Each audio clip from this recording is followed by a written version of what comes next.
Check, check. Until a conversation that she had, he got out of the car, and the person that she had had a conversation with began shooting.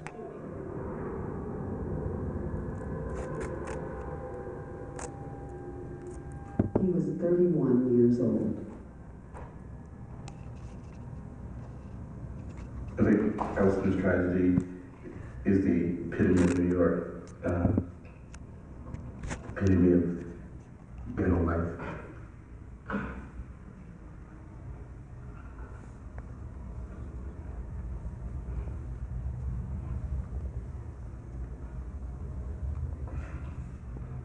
He was a decent kid, you know.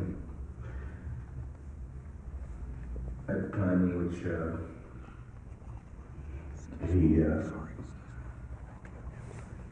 died, he was helping someone, you know,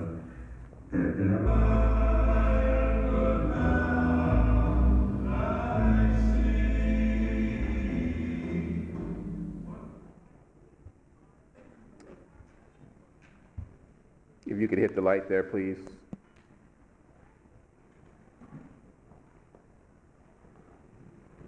When I was initially asked to partake in this documentary, I said no. I said no for quite some time because I figured after the hurricane movie, I had my 15 minutes of fame, you know, that they say we're all entitled to. I had the opportunity to, by the time they asked me to do it, to do a lot of exciting things.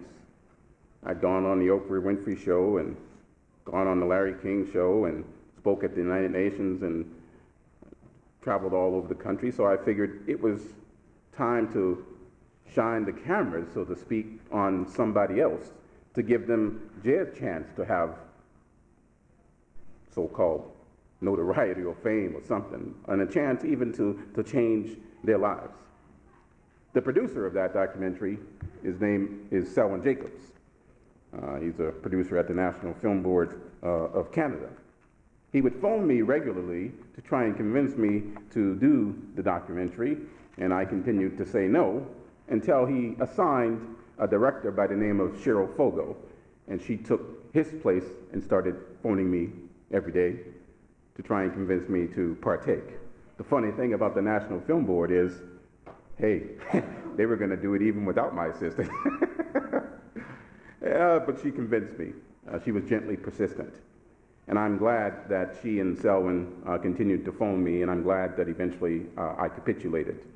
Despite, you see, how up close and personal the film is, that I believe the documentary underscores some of the principles and values that we hold dear in society, such as setting goals and having dreams, making choices and having respect for ourselves and others, and the importance of having someone else to lean on for support every now and then.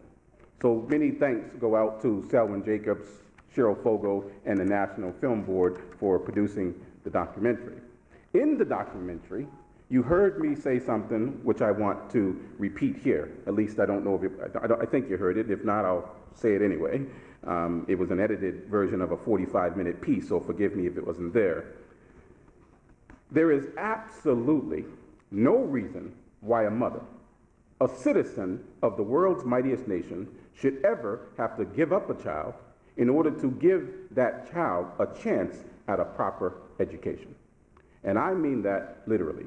Every mother's dream, every parent's dream is to provide their child with a good and proper education.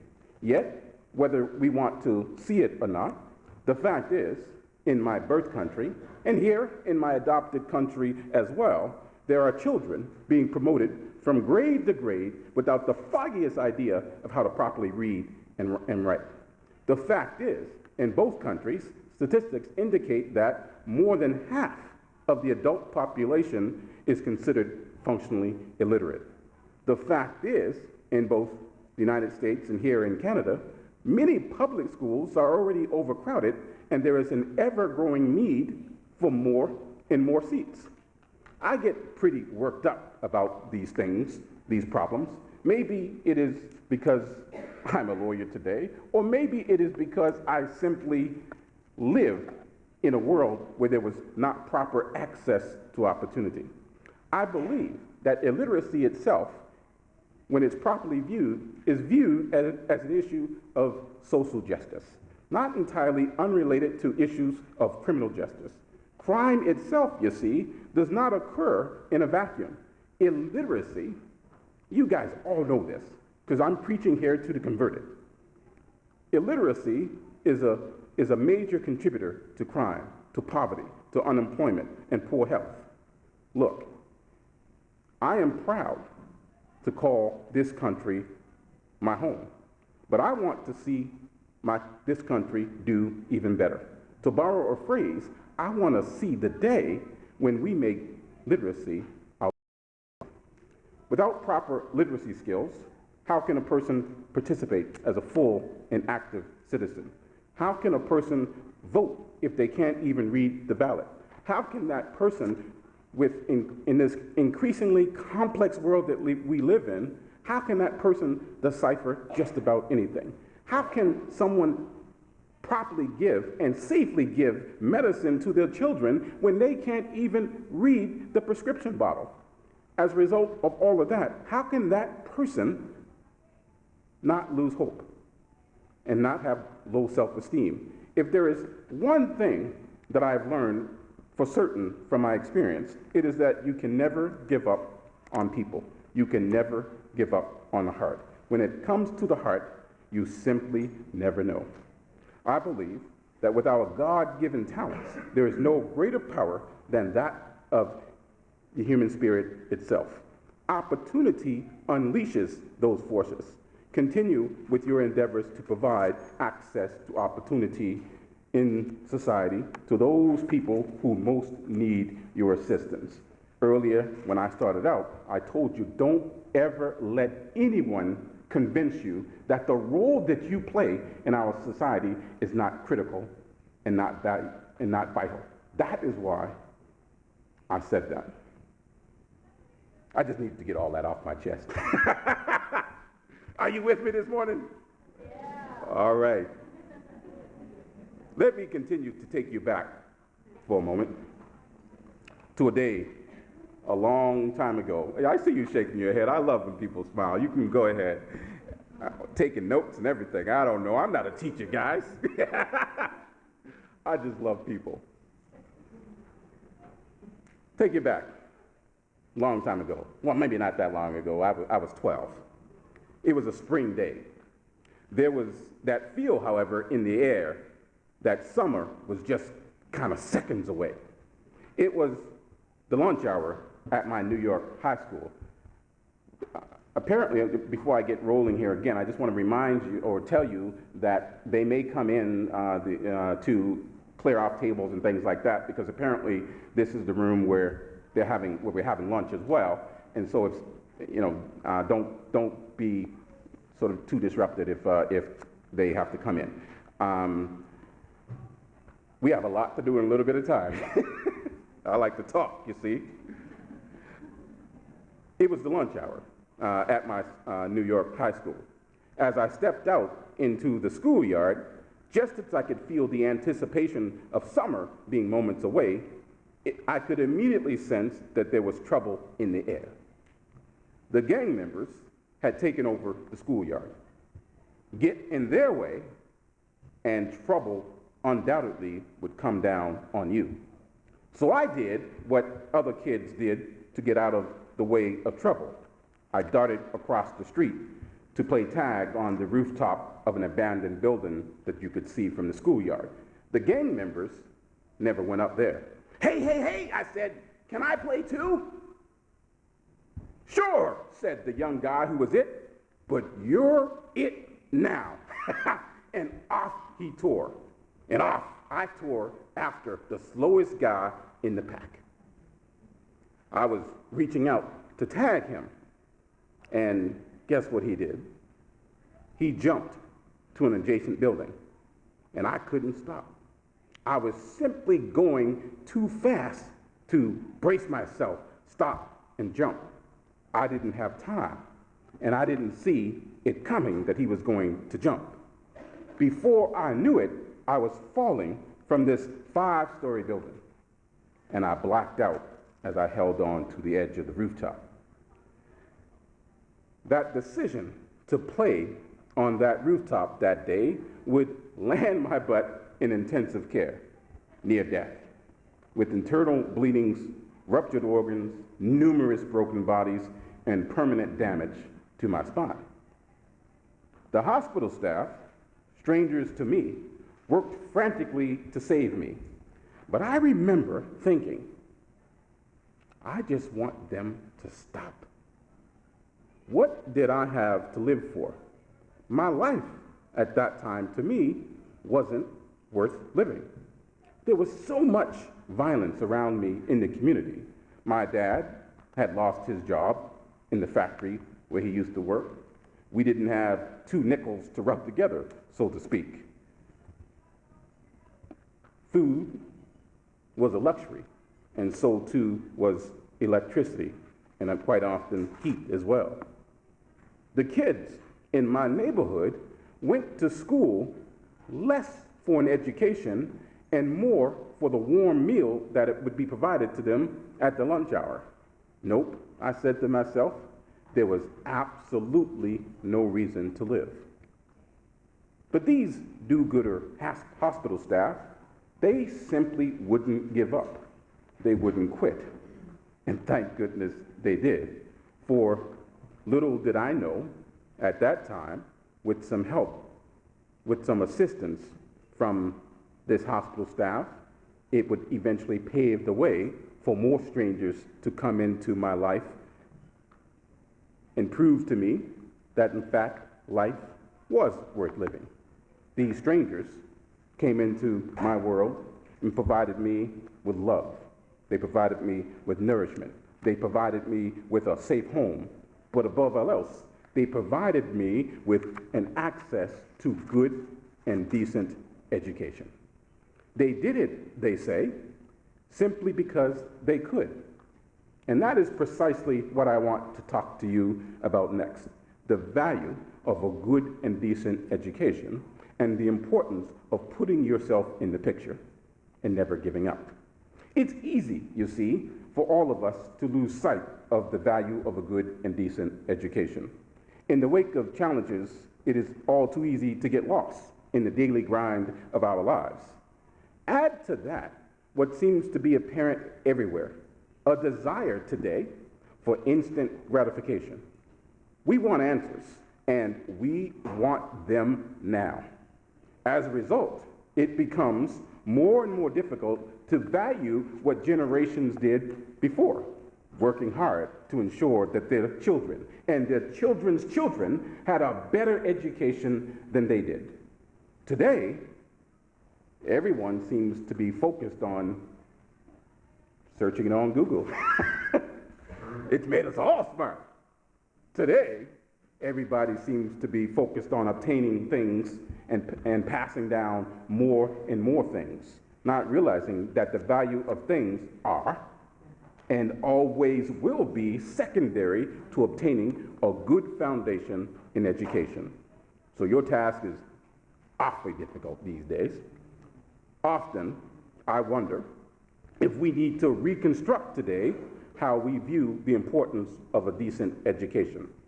I wonder if, in place of saying, go to school to get a good education, we should say, go to school and earn your key to freedom, your key to being able to read and write, your key to knowledge about world events, your key to making your community the best place it can be, your key to living the life that you want to live, your key to happiness, and yes, your key to all the things that you may want in life.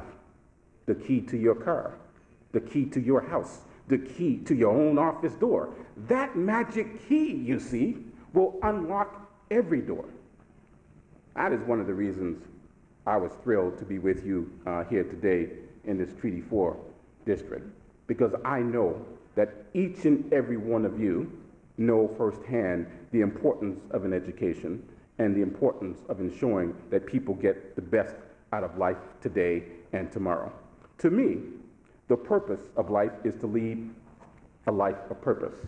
In my book, The Power of a Promise, I share a number of themes with you, which I'll get to in a moment.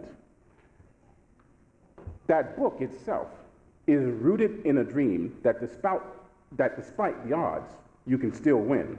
In a dream that you can take an illiterate, ill-prepared, malnourished kid from the ghetto, set him free, educate him, and allow him to achieve his dreams. In The Power of a Promise, I share 6 themes and 12 promises that have been instrumental in my life. Apparently, somehow, some of you might get lucky and be gifted a book or two today. I should just leave that to everybody else, get myself in trouble. But right now, I want to share with you three themes from the book, Hope, Heart, and Human Spirit. We talked a little bit about this last night, but I'm going to mix some new things into the picture, just the way I am. These are the keys to a brighter future. The possession or lack of possession of these 3 characteristics will either make you or break you, my mother would always tell me.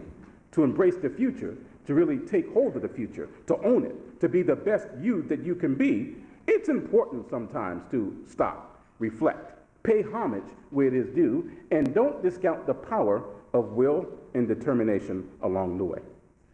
The significance of the mark that we leave now and tomorrow all comes back to attitude.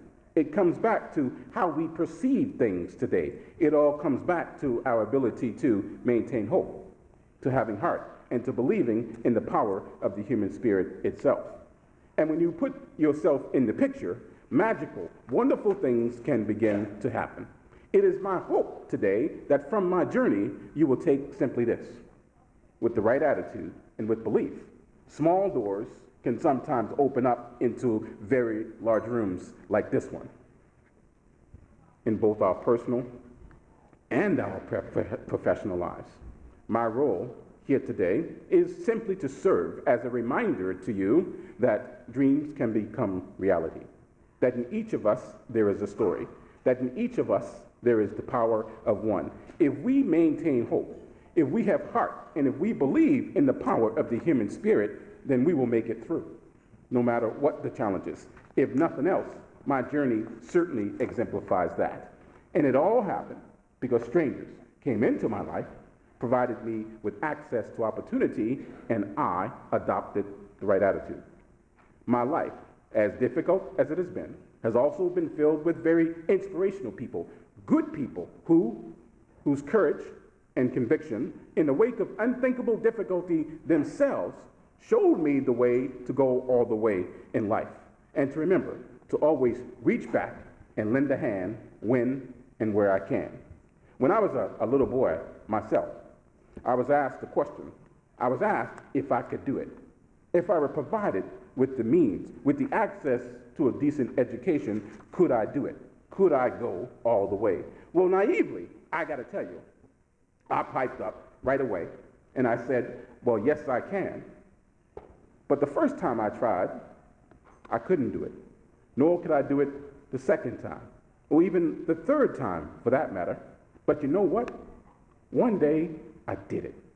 And the next day, I did it again.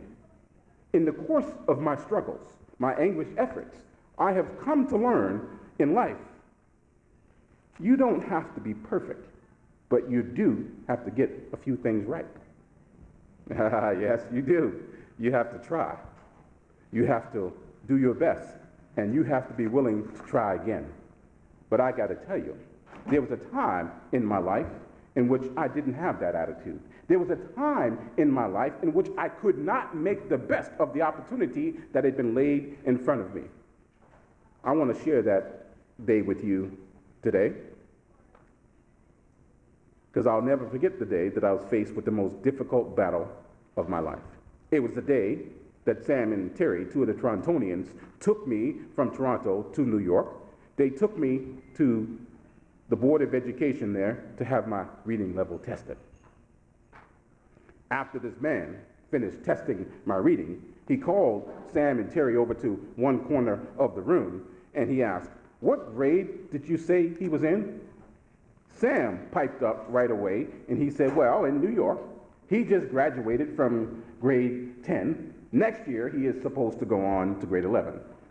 Now, Sam continued and then he said, "Well, but we know here in Toronto, he's going to have to be put back, likely a grade or two. But with our help and our tutelage, we are confident he's going to catch up really quickly."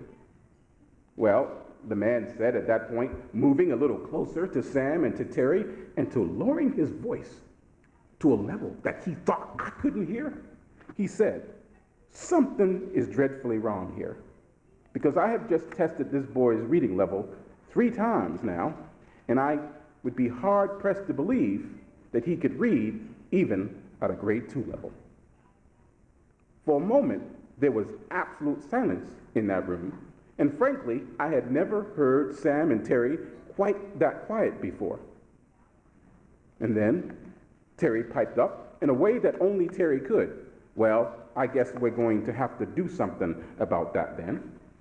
But let me tell you, doing something about that at that particular moment was the furthest thing from my mind. My mind had already gone somewhere else. As I sat there in that little room, I couldn't help but remember that I had just graduated my grade 10 Brooklyn class of 40 students with the 3rd highest mark. If I couldn't read, I said, there had to be something wrong with me. Of all of the voices that I heard in that one little room, the loudest one I heard was my own. "You're stupid. You're dumb. You can't read. You can't write. You'll never make a difference in life, and you'll certainly never make a contribution." As I sat there in that little room, the words of my 10th grade Brooklyn English teacher, Mrs. Franklin, came flooding back to me. It was career day. Each student had to come to the head of the class and announce to the class what it was that they wanted to be when they grew up. Mrs. Franklin, she didn't mean any harm. I don't believe that. I know she didn't, because at least she was having interaction with the students, whereas most of the teachers in my school, in the ghetto, sat at their desk and they would read the newspaper, they would read a book, and all of the kids in the classroom would be allowed to play card games, play tic-tac-toe, talk to one another quietly. As long as they didn't create a disturbance or get into a fight, then you would get a star beside your name at the end of the period. At the end of the year, if you collected enough stars, then you were promoted from grade to grade without the foggiest idea of how to read and how to write. So that career day, I know, yeah, you smile, it's amazing, you know. I know that Mrs. Franklin didn't mean any harm, but when it came to my turn, I gotta tell you, I came to the top of the class and I loudly and I proudly stated to the classroom that I wanted to be a lawyer. Mrs. Franklin was sitting off to my right, and she began to tug on my right arm. And she said, "Lesra," whispering in my ear, "Lesra, learn to be more realistic," she said. "Learn a trade. Learn to do something with your hands. The New York Department of Sanitation," she said, and I kid you not, have the largest group of employees in the country, she said. "They do pretty well," she concluded. Soon after that experience of having my reading level tested and reflecting on the words of Mrs. Franklin, all those negative thoughts came flooding in my mind. I found shortly after that I became despondent and practically unreachable. I was locked away, you see, in a type of silence where the only voice that I would hear was my own with its negative inputs, its negative thoughts, and its negative messages. I had internalized a belief that my inferior education was nobody's fault but mine. I was, without a doubt, at that particular time, the perfect image of a person with a serious inferiority complex. I began to believe that I was unequal to the simplest of tasks. There's a great book out that I read called The Right Words at the Right Time by Marlo Thomas. If you haven't read it, pick it up. The book is really a compilation of short stories of some of the positive words that were said to some of the most famous and influential people in the world. Many of those positive words had been said by teachers. All of these influential people in that book attribute their success today to the positive words that were spoken to them at the right time in their lives. So Mrs. Franklin, she didn't necessarily mean any harm, but at the end of the day, you can create a lot of harm if you choose the wrong words at the wrong time. Not unlike that, I recall changing my focus and pulling myself up from the inferiority complex that I had become lost in. I began to pull myself up by reflecting on more positive things, reflecting on the words of a little old blind lady in New York City. She lived not far outside of the ghetto community where I grew up. She had trusted me enough to help her to do a lot of the things that she had difficulty doing, like her grocery shopping, like walking her dog, cleaning her house. She would pay me to help by cooking me a meal every now and then and giving me $1 or $2 when she had the money to do so. She had become pretty dependent on me, but when I shared with her the opportunity that I had been offered to go off to Toronto to get an education, I recall, and I will never forget, with great difficulty, she raised her trembling hand, put it over top my hand, steadied it, her hand, with her other trembling hand, and she looked me in my eyes with her blind eyes, and she said to me, "You must go. Take this opportunity," she said.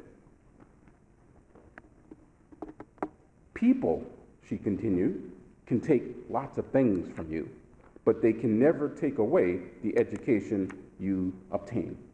Take this chance, she said, and don't you worry about me, she said, for I am old. All the wise words of an elder. Also, I couldn't help but think about my parents and the sacrifice that my mother and my father had to make to allow me to go to leave them, even if it was for the better. I couldn't help but think about how hard a decision it must have been even for my mother and father to conceive of letting one of their children go. With these thoughts in my mind, it was then, you see, that I began to overcome my own inner fears. It was then that I began to overcome my own self-doubt. It was then that I began to put myself in the picture.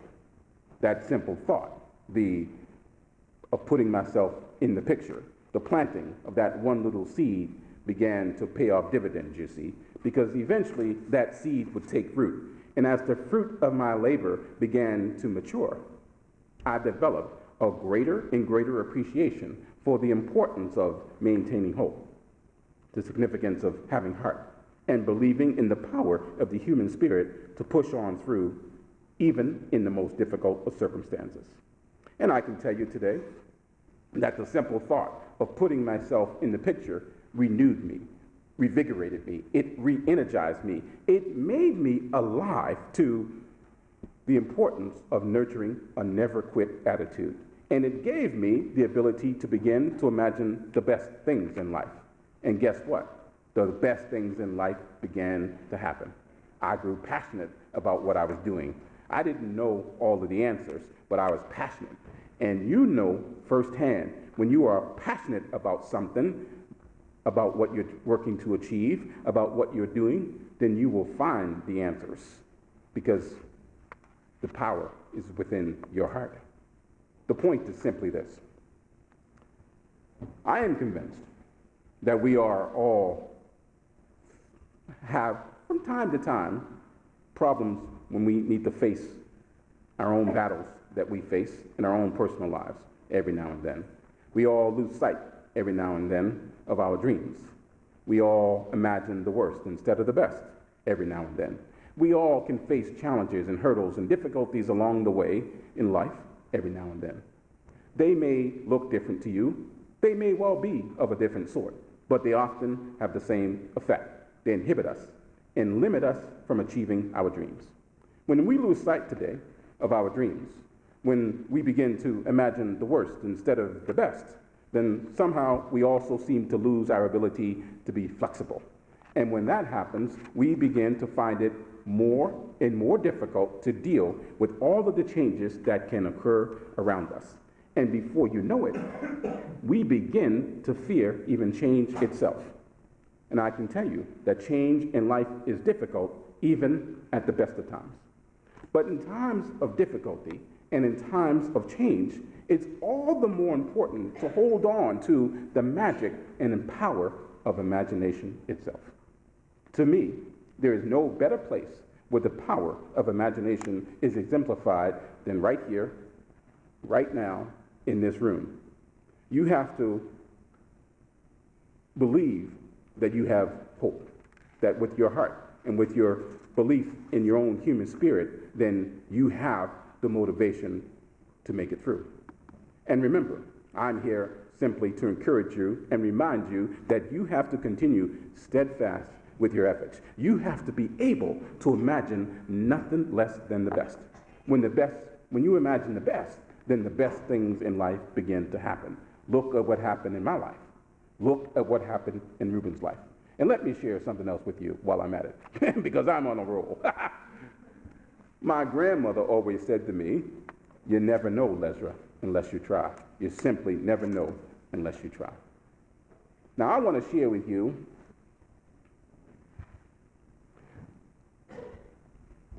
I want to get down to the nitty-gritty of some quotes that I have in The Power of Promise. Earlier today, and we don't have a whole lot of time because I still want to make sure I have some time for some of your questions, but I gave you, you all picked a card, and so if you could look at your card and just a show of hands, you didn't get a card? Anybody else without a card? How did that happen? Come grab a card, please. Yeah. Anybody that doesn't have a card, maybe stick your hand up or stand up. Let me, If you could look at your card and see what suit you have, diamonds, plus, whatever. And so diamonds, can you raise your hand? Diamonds, can you hang on? Can you get a card? Anybody else without a card? Without a card? So Diamond, put your hand back down a minute. What I wanted, he wants a new card, somebody said. Who does not have a card? All right, wow. You don't have a card? Anybody else? It's great about that. Some lady, come on,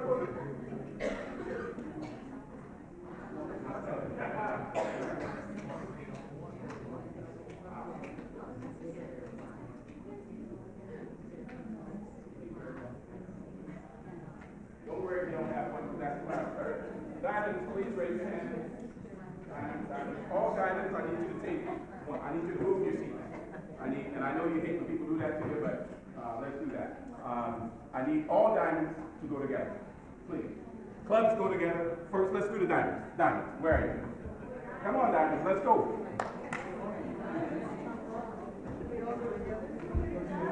I need all diamonds on one or two tables. Time to stretch. 7th inning stretch. We can do that, right? Work with me.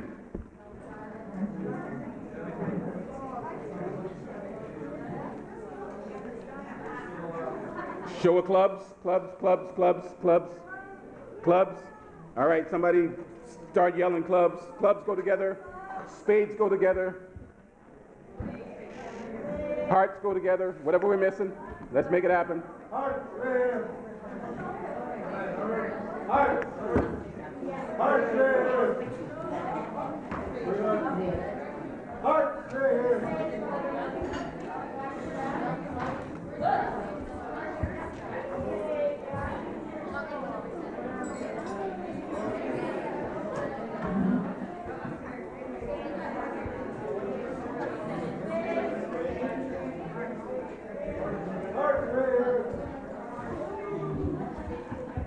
All right, so hearts seem to be to my right. Clubs are further to my right. Hearts to my right, right in front of me here. Clubs are further to my right. Diamonds, where are you? Diamonds are to my left. Diamonds are up now, so if you have a diamond, go to that table, please.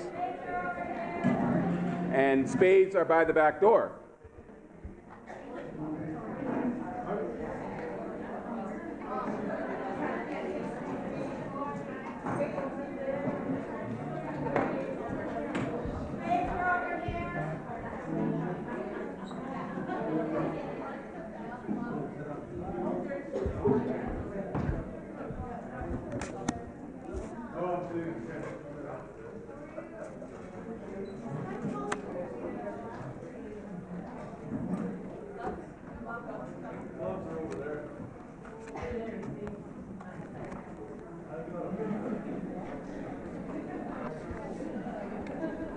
All right, so we all were set?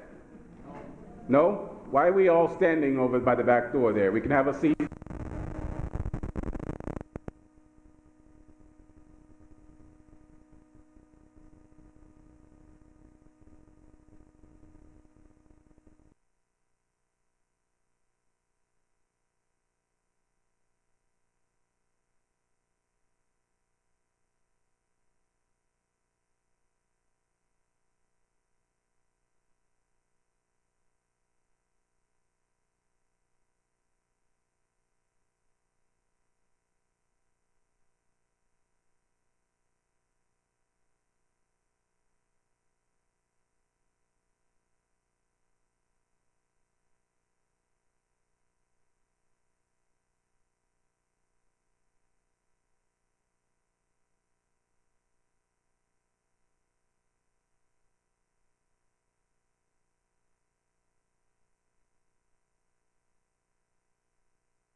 Google. If I see your phones come out.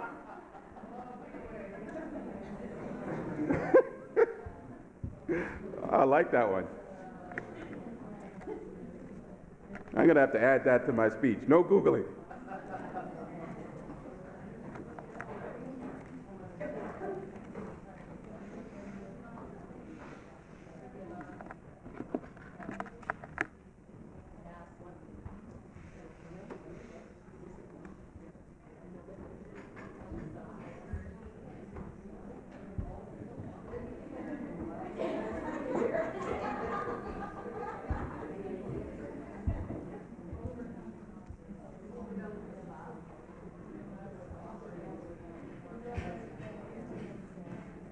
How we make it out? A few more minutes?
I like some of the society's definitions. My goodness.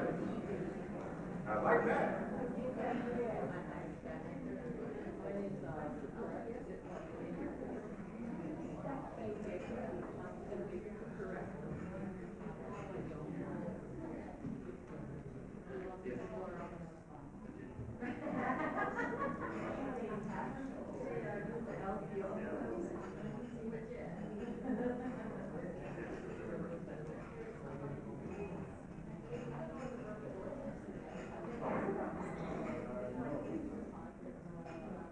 Couple more minutes and then I'm back up on the stage.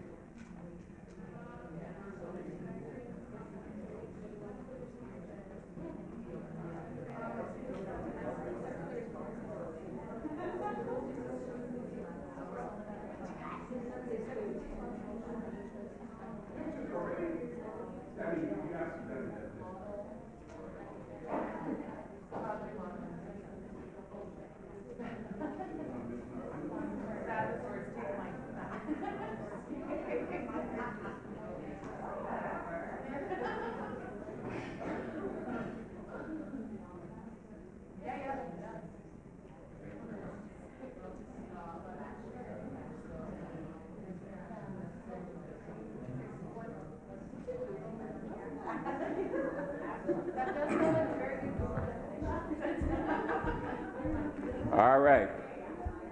Are we ready? Who has hope? Who has hope? Clubs has hope. You have hope? All right. All right, I like that. Are we ready, Hope? Who's going to be the person to volunteer to read their definition to me? Let me see if I can take this off. Hope. I will share my definition of hope after you share your definition. You have two? Oh man, you guys have been busy. You made it into one. All right, here you go. You gotta do it already. I can't believe teachers are shy. My goodness.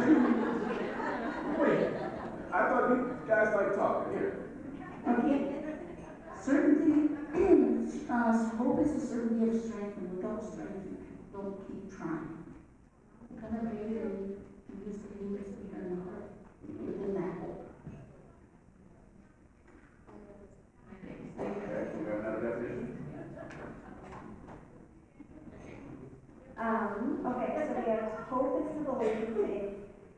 we dream and desire is possible. Hope is the action to believe that there is more in life than just what meets the eye. We can think of the word and that's what we have.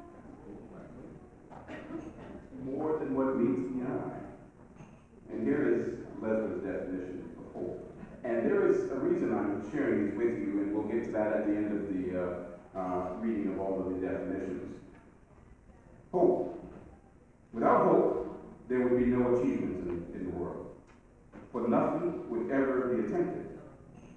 Every endeavor takes its life from a glimmer of hope.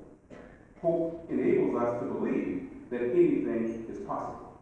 Hope is a state of mind that gives us ability and encourages us to work for something. Find your source of hope and begin the journey to achieve your full potential. Hope begins everything. Hope begins everything. Dreams. Who has dreams? Who has dreams? Everybody has dreams. You should have defined every single one. You said, I have hope, I have dreams, I have everything. You work on hope? Dreams, sorry, we're doing dreams. There's 2 groups of dreams? Okay, good, no problem. So ours, we had a whole bunch of suggestions, and we said dreams tap into our human spirit and reveal our wildest desires and aspirations. They are goals we work toward to become our future realities. No, I read it like that. I read it like that. I'm going to sign that. You're going to use this in your class, right? I mean, that is absolutely fantastic. Not the other one bird over there. I didn't see that. Oh, that's, all right, let's do that. Don't be scared of my signature. Dreams are a vision of the future. They are perception, and they are also goals to attain. They are reachable, and they possess achievement.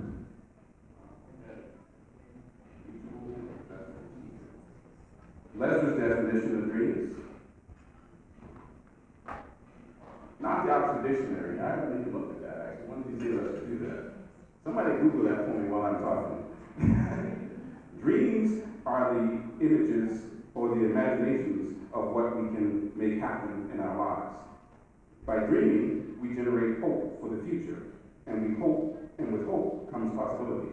Dreams can be big and seem unrealistic at first glance, very similar to what the last definition was. But they fill us with desire and inspiration, and that is their purpose. They fill us with desire and inspiration. When we are too afraid to hope and dream, we deprive ourselves of the opportunity to make a better life. Allow yourself to dream. Discipline. Who has discipline? Discipline? Back there, is it? No. Over here? All right. How many definitions we got? Many. Okay. Take your time.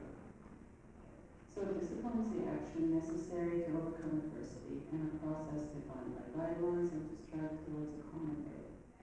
It is accepting responsibility, choices, consequences, sense of order, self-control. Discipline is self-mastery, which one becomes successful. I'm liking that.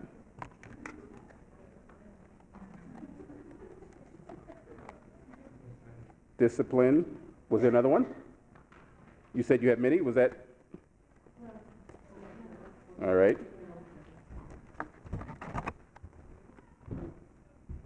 There's a definition of discipline.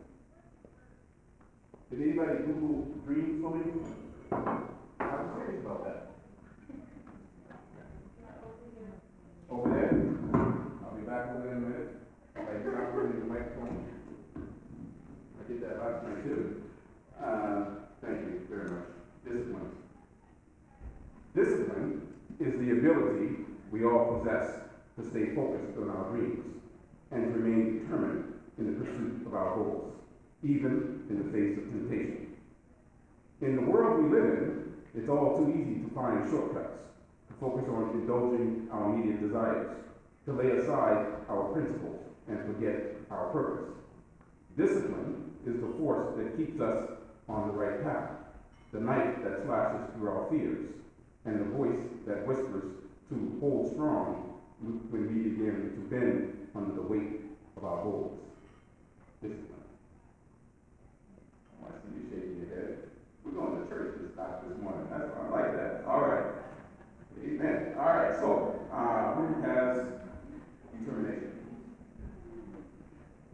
We have a couple of different items. Okay.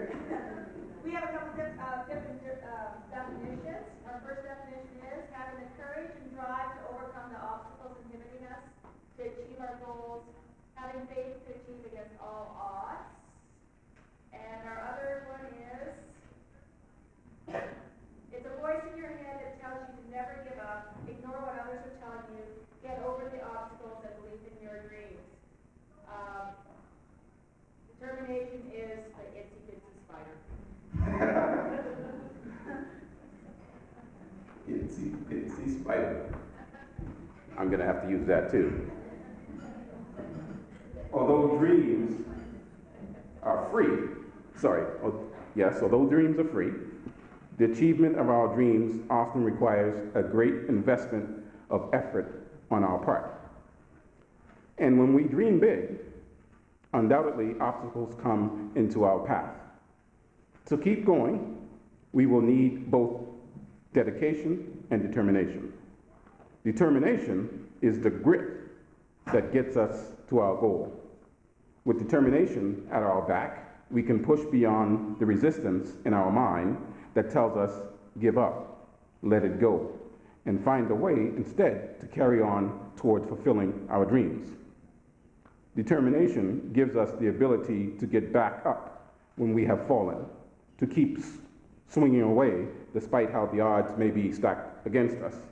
Determination gives us the strength to bring our dreams into being.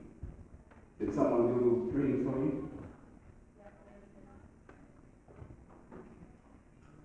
I just want to see. They say in law, you should never ask a question that you don't know the answer to. And since I've never Googled dreams, I shouldn't be doing this, but I'm going to do it anyway, because that's just the way I am. Dreams are successions of images. I already look like this. Dreams are successions of images, ideas, emotions, and sensations that occur involuntarily in the mind during certain stages of sleep. Well, how literal is that?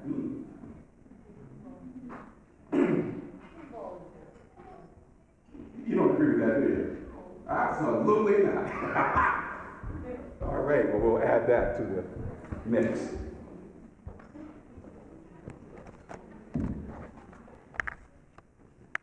I want to share with you now 2 additional quotes that I carry in my wallet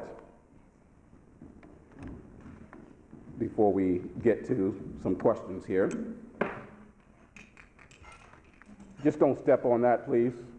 It's right underneath the, right beside your foot with the black sneaker there. Thank you. I'll take it. I'll just leave it off here. I don't think we need it. Well, the mic needs it. I carry these quotes in my wallet for a number of different reasons when I need inspiration. The first quote is by Theodore Roosevelt. My grandmother, when she spoke of trying, never knowing unless you try, wasn't quite as eloquent as he was, but I think they were making the same point. Here is what Theodore Roosevelt said about trying.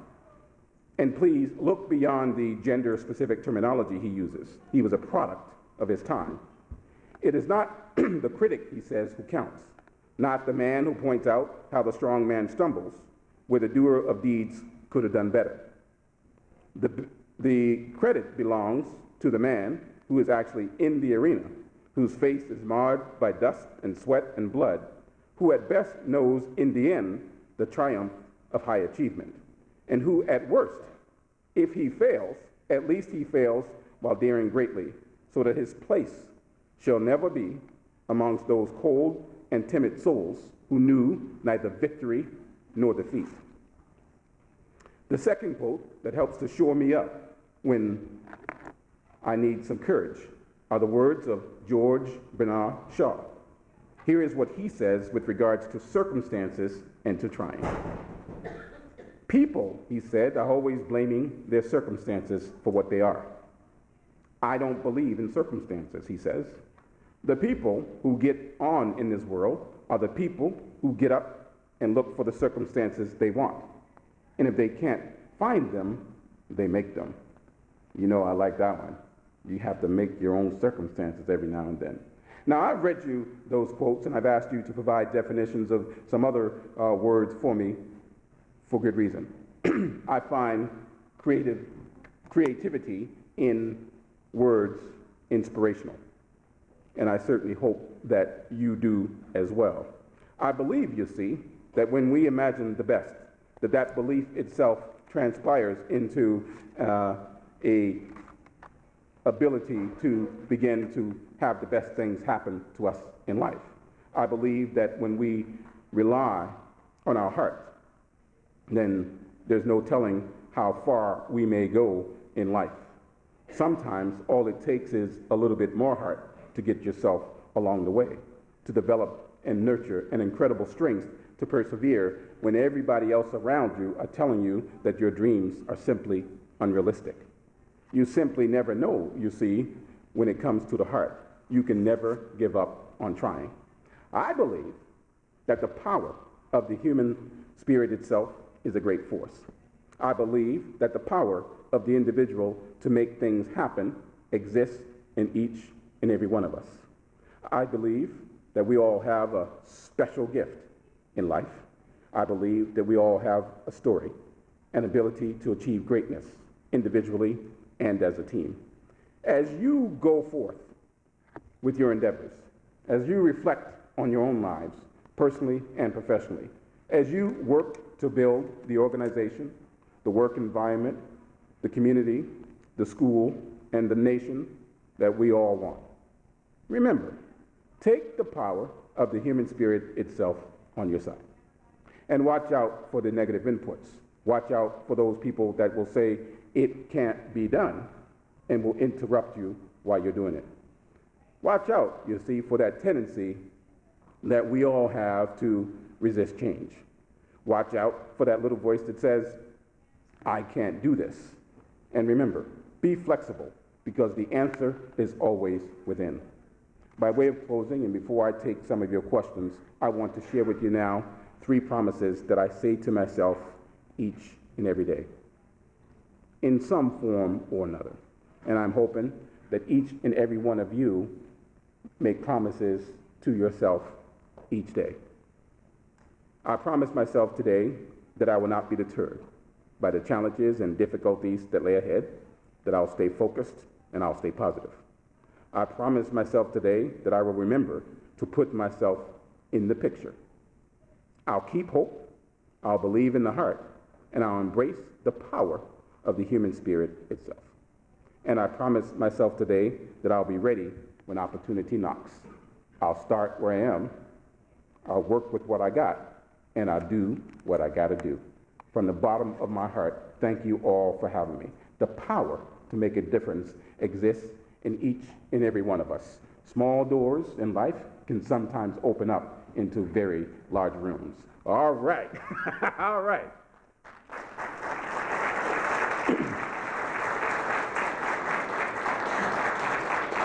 So I think we have about 20 minutes to do some questions here, and so anybody have any questions, just raise your hand for me. Teachers always have questions. Are you going to be shy? Go ahead, Cheryl. Yes? How many brothers and sisters do you have, and where are they today? Ooh, you don't know why, but that's an emotional question for me. I was born into a family that had 3 sisters and 4 brothers, and so with me that made 8 children.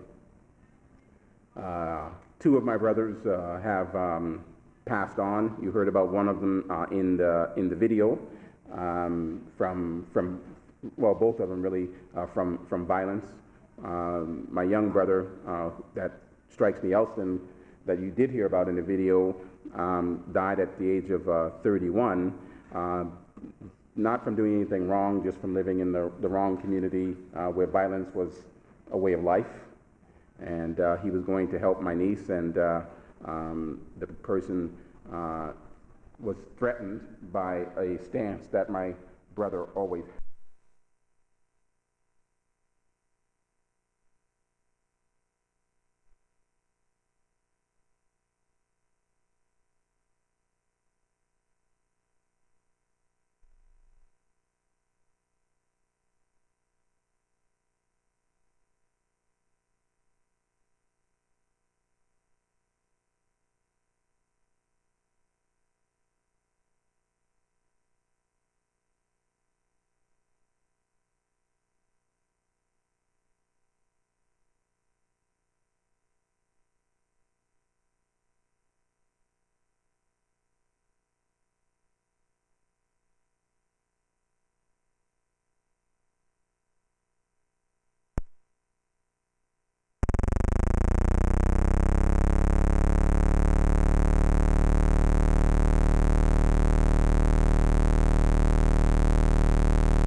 shoulders I certainly stand on.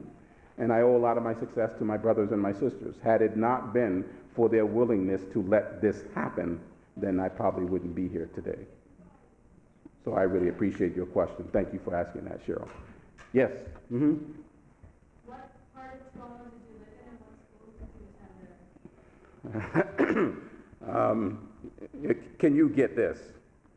Here I am, a little street urchin, coming up from New York, and in my mind I could see the gray shoes that I was wearing and the slick back pants that I had on and thinking I was looking just awesome. And we pull up into the home where the Canadians lived in Toronto. And if you're familiar with Toronto, it was in an area called Forest Hill. It was on the same street as Casa Loma. And so here I am going from this ghetto community to one of the richest communities in the country with mansions on the street.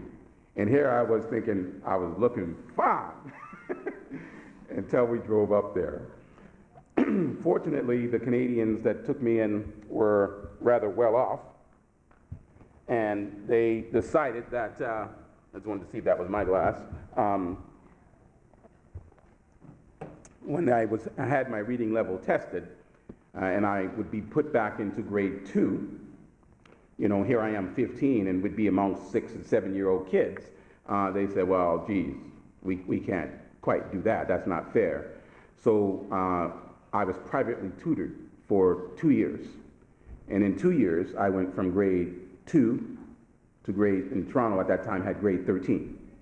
So I went from grade 2 to 13. And my tutor would literally start at 9 o'clock in the morning and we'd finish at 9 o'clock at night. And the only reason we would finish at 9 was because he said, okay, you've had enough. I want to share one brief thing with you about education. Excuse me. And I don't know if other people have experienced this, but I recall when I was back in New York, not realizing, of course, that I couldn't read and couldn't write. One of the things I would do when I wanted to read to one of my younger brothers, and I thought everybody did this, was I'd pick up a book and I would scan through the book and I'd see words that I could recognize. And I would create a story in my mind around those words. And to be honest, I thought that that was reading. I thought that's what every single person did when they opened up a book, was you see a few words and then you imagine, you know? And I absolutely knew no better. But when I was properly educated, one of the sensations that I recall, and I continue to have to this day when I'm reading material, is there was almost like a buzz that goes on in your head.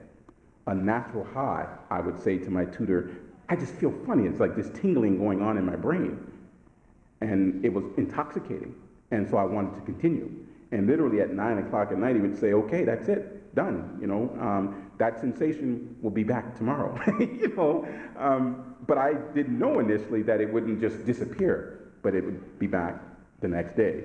And so thank goodness for the wherewithal of these group of Torontonians who had the courage not to just pass me by, and had the courage to do the necessary things to ensure that I was properly educated. One other thing I want to share about that education process, which I think is important to what you do as teachers. You know, there's no script sometimes for providing a good education. We all work with a curriculum to some extent that might serve as a script. But there are a lot of kids out there who simply don't respond to the curriculum. There are a lot of kids who it has no relevance to them. And so my tutor, Sam is his name, did something you saw him on the video, did something very clever.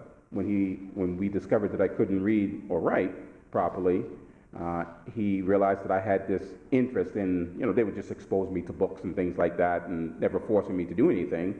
But when we went to that book sale and I discovered Hurricane Carter's book, we would literally, the family would take turns reading the book to me and then helping me through some of the sections. And I developed this fascination with what happened to Hurricane Carter. And so my tutor said, oh, well, you wanna learn more about what happened to Reuben? And I go, yeah, I was excited. He goes, great, let's go to the library. So he literally developed a curriculum around something that made me tick, around something that I was excited about. And because to me, I was so excited about it, it was no longer work. I didn't realize that he was cleverly teaching me how to read and how to write. He was cleverly teaching me over time how to do research in the library to find out about an issue. And when I wanted to learn more about Reuben, and I went down for this visit down to New Jersey State Prison, and I got back and I said to my family, man, I had a hard time leaving that guy down there. Whatever we can do, we need to do to help this guy get out of there. I mean, he doesn't belong there. And so, again, because they were well off, they said, well, let's contact his lawyers and see what's going on in this case. So contacted the lawyers in Toronto, and they said, well, you know, come on down. We'll show you what's happening with the case. So we go down, and there's this room that was maybe half the size of this room, full of transcripts, full of boxes of documents on Reuben's case over the years. Sam taught me to read and write by reading the transcripts of Hurricane Carter's case. He completely abused my passion and desire to learn, and in so doing, he taught me how to read and how to write. The point is simply that sometimes we have to deal with what's in front of us. We have to be flexible in the approach that we take and find sometimes what makes a kid excited and passionate about something, and we can reach new levels with that kid if we're flexible. Now, it's difficult in a classroom setting to be that flexible because you have a number of students in the class, but whenever you can, you have to add in that necessary flexibility to reach that particular kid that's having trouble with the curriculum, because I think that you can then touch the heart. I like to believe that only one heart can teach another heart what the written word doesn't say. And if you follow your heart sometimes, then you will be able to reach some of the most difficult students. I really appreciate your question. Thank you for asking it. Yes, anybody? Yes? What kind of information do you offer in regards to reliving traumatic events?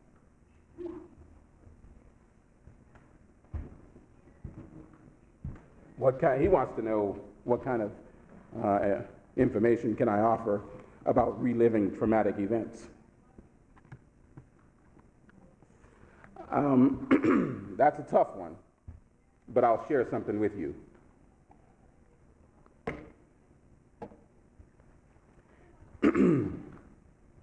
See how you did. You were listening, huh? I'm stalling because not that long ago I had, very recently actually, I had surgery in my right eye. It's not quite cooperating yet, but it's coming along. But I've been thinking a little bit about it, and I'm going to directly answer your question by telling a story because that's just the way I am. My mother had a saying. She said, never get too big for your britches. And I cleverly decided that I would just buy bigger pants and everything would be just fine, I'm razzing. But that expression became critical for me as time went on. In Toronto, when I went to the University of Toronto, after the 2 years of tutoring and on to grade 13 and then on to a year later on to university, I had an amazing experience which traumatized me initially. That experience was I was going into New College, one of the colleges on campus, for a course. And when I opened the doors, and you can imagine this big palatial building, and I opened the door of this building, and instead of seeing what was right before me, I saw instead the ghetto community that I'd grown up in one eye. And man, did it ever traumatize me initially. And over the course of time, I began to realize that it had happened and it continued to happen for a good reason. Sometimes in life, you have to interpret things that have happened in a new way. You have to change your perspective of traumatic events, of traumatic experiences, of bad occurrences, and begin to realize that if you redefine why it's there, then it becomes easier sometimes to deal with it. So I began to realize that my mother's expression, never get too big for your britches, simply meant never forget who you are. Never forget where you come from. Never forget your history, your culture, and your journey. And so to this day, as I stand here and I look at you, I see beautiful faces. I see all the people in this room. But in the other eye, I always see New York City. I see the ghetto that I grew up in. And what I have done is learn to not interpret that necessarily as traumatic. I interpret it in a way that helps keep me balanced and harmonious. And it's just simply a source of strength. Usually what happens, of course, is that when bad things happen to us in life, when traumatic experiences happen to us and we relive them, it begins to weaken us over the course of time until you take that necessary critical step, which is, how do I recognize that this aspect of me is being remembered constantly to shore me up as opposed to bring me down? So it's a matter of beginning to redefine and reinterpret your perspective of that event and make it something that helps you instead of hinders you. I hope I've answered your question. You gotta balance it out. I appreciate the question. Thank you for asking. One more question I think we probably have time for. I know we're getting real close to the lunch hour. Have you had much opportunity to spend time on a reserve or to work with First Nations sectors? Yes and no. I've traveled, to Treaty 8 district of, now here to Treaty 4. The difference between here and also throughout Ontario and the northern, as far as the road would go, I ended up spending time on a reserve in northern Ontario. Remember the experience extremely well because we were snowed in, and instead of being 1 day there, we were 3 days, and so you got introduced to a lot of culture, But in terms of actual input in education amongst Native, so First Nation reserves, not particularly, not beyond sort of what I'm doing here, not beyond touring some of the schools. But actually sitting down and dealing with curriculum, I haven't been blessed with that yet. But I certainly try to lend my voice where I can and share my experience. Does that answer your question? Absolutely. All right. Well, listen. Thank you all. I appreciate it. I know they got to get in and deal with the lunch, so I don't want to push it. But thank you for having me. Much appreciated.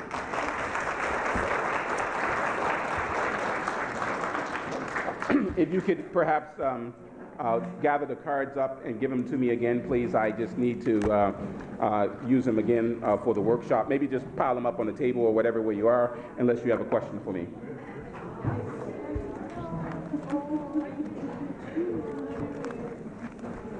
Thank you. You're welcome. Thank you. Thank you. Appreciate it. Thank you. Megan, are we going to do it now or is it before people come in? You're great. What's your name, by the way? Good. Yes. Okay. And you were great today because you were smiling, and I really do appreciate that. So thank you for that. So how's it going for you so far? I know this is your first event, but I'm from New Brunswick. Are you really? Yes. So a couple of girls and myself have partnered with Thank you. several schools. Yes. And so we're just kind of going in each school, each community right now, and we're Really? assessing the children, the great lunch. So do you teach?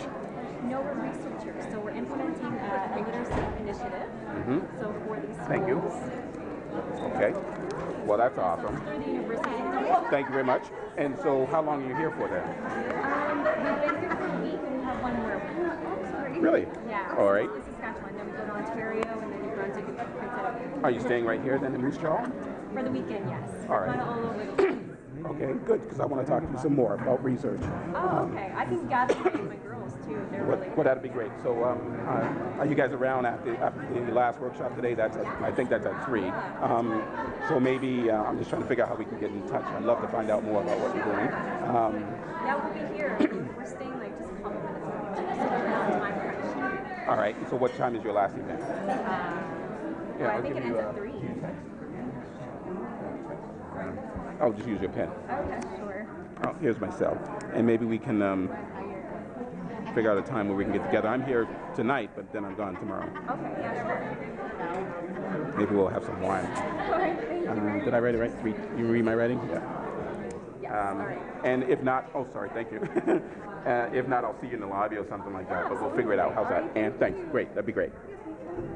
Absolutely. Just look into that camera. I guess I should. Oh, yeah. Oh, we didn't look. Okay, another one then. Okay. Thank you very much. That's Okay. awesome. Nice Thank you. meeting Great. Come on up. That's fine.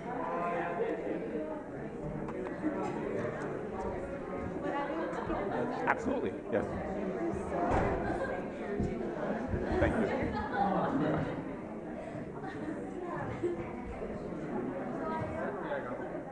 Good, thank you. Good. Mixed it up a little bit from last night. Hey, I so enjoy listening to is that right? I'm lucky. Thank you. Well, awesome. That's great. I appreciate you saying that. Something I need to know. So.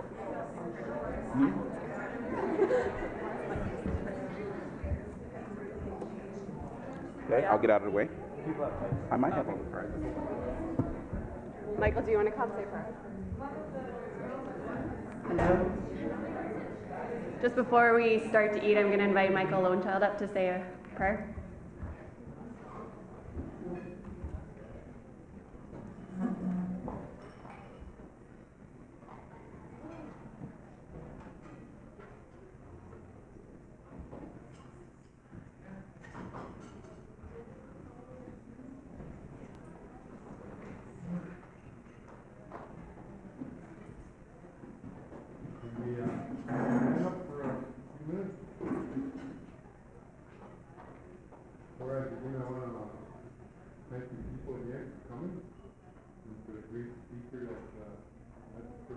Privilege of listening to very inspirational words of music, and I believe that the Creator looks after all of us, and that He watches over us, and that in certain situations He gives us people to work with. And today I think we got a treat by listening to the gentleman how much was like the word. Anyway, with that, I'd like to say a prayer for our food. Thank you very much. I'll say one to have an opportunity to next meeting. I'll speak to all of them after this week on the food so much. I'll speak to good people in the heart of the see that my next great people and that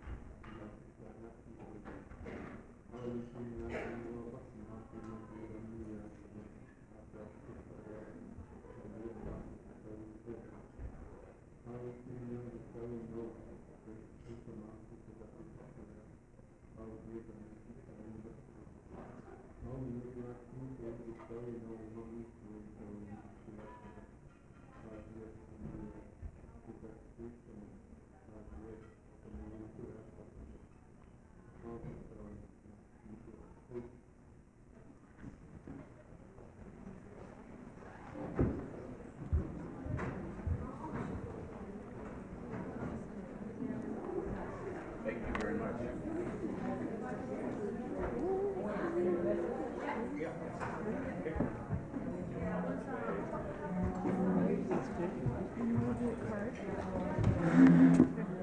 Hi. Oh, thank you. Appreciate that. Yeah, good. I need that.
Thank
Hello, hello, hello.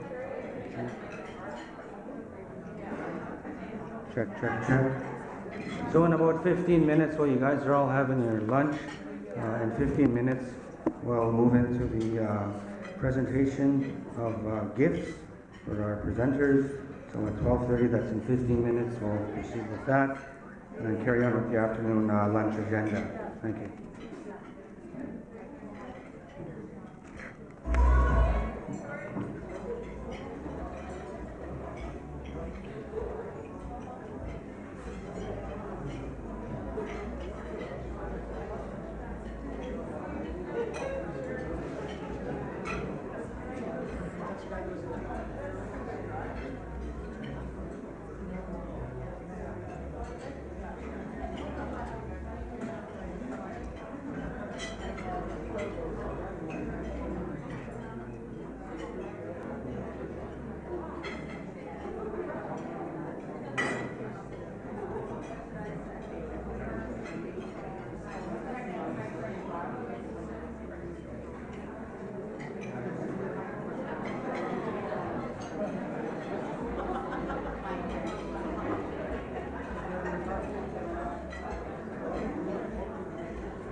Hello?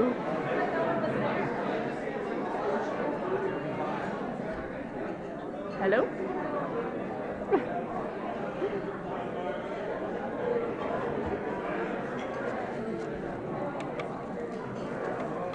Drop it. Before. What's that? Born in. Alright. How'd you do the names? Were you writing them by hand? Oh. Yes, I wrote them up by hand this morning. Well, I saw you writing some things though, and I was like, what? Just made it to the school for that.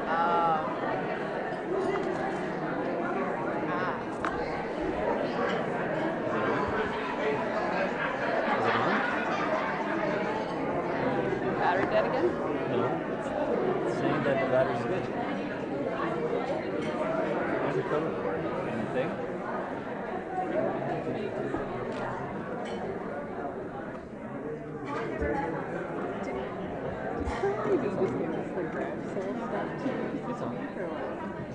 Hello? Just gonna do a couple draws here for some prizes. So if you're here and your name is drawn, you can get it. Cheryl can't hear me. Can anybody else? All right, here we go.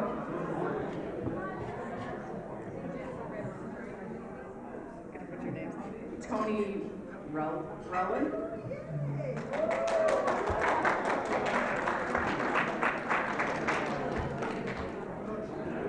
Thank you.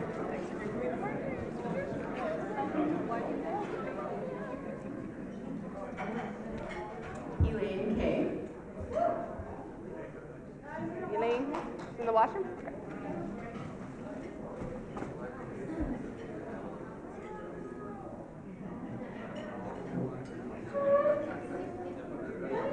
Marilyn Morrison Lees.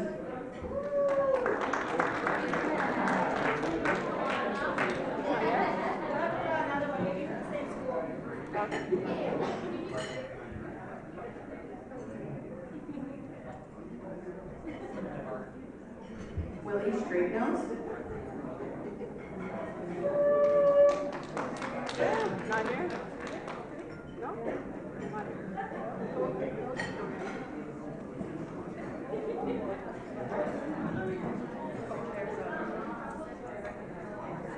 Yeah. Wanda Foreman.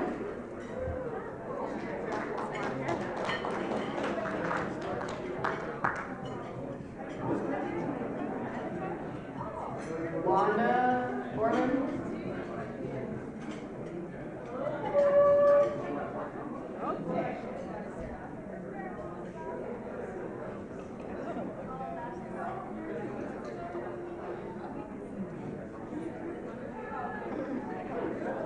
Charity Penchimonian.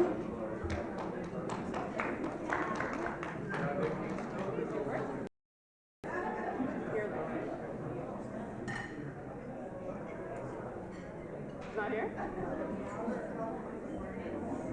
Go ahead.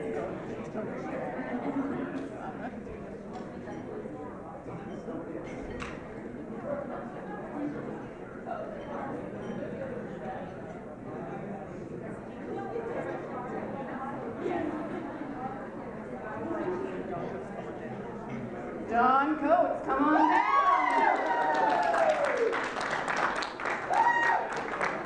You won the laptop bag. What did I get? Oh.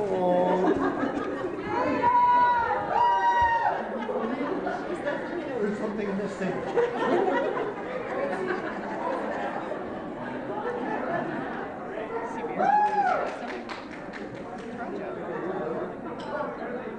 Vera Toronto.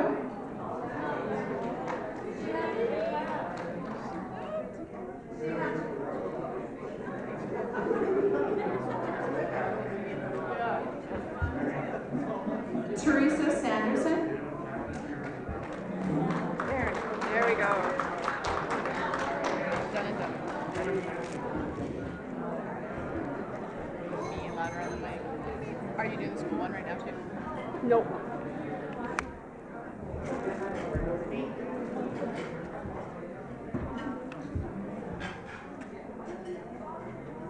I'm done. For now.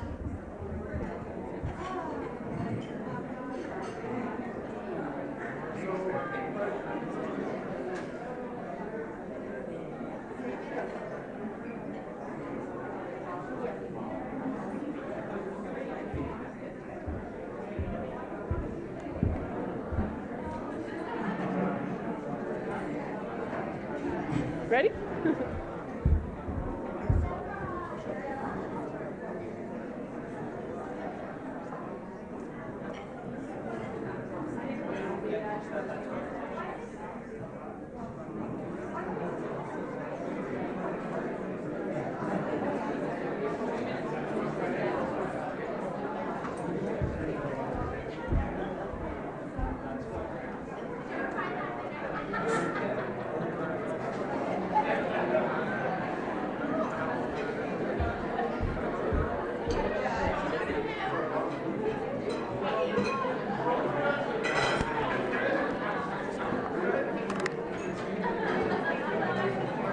Hey.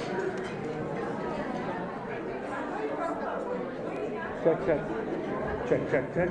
We have some lost and found items up here. If you're missing a brown sweater, pink, sorry, I'm colorblind, pink sweater, purple shoes. Youth. Yeah. It's up here at the stage.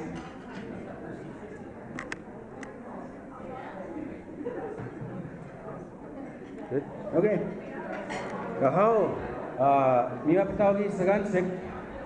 Good afternoon to the luncheon part of our agenda here. We're on a tight schedule. I've been informed, and I'm honored and pleased to be able to bring you through this afternoon session. This morning, I forgot to mention, for those new teachers, our guests that don't know who I am. My name is Tony McNabb from Gordon's. I've been with the program since 2009, and it's an honor to stand up here again for another year. So I just wanted to make sure that I did that, respecting everybody that's here, introducing myself, because there may be some folks out there, oh, who the heck's that guy? Yeah. So anyways, I just want to get that off the list of must-dos. This brings us into our gift giving to our presenters that have shared the 2 days with us. Three main presenters. We've got Lesra Martin, Dr. Lisa Lundy Borden, and Dr. Shawneen Peet. So at this time, I'd like to call up gifted artists with us, Michael Lonechild, and our director, Lori Whiteman. Please join with me up here as we give some gifts. Thank you.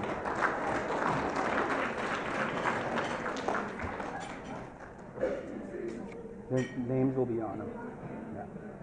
So first on the list here, we'd like to invite up, I was impacted last night, today again.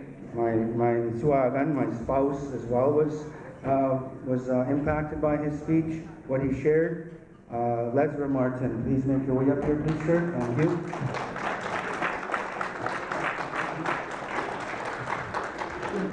Okay. Thank you.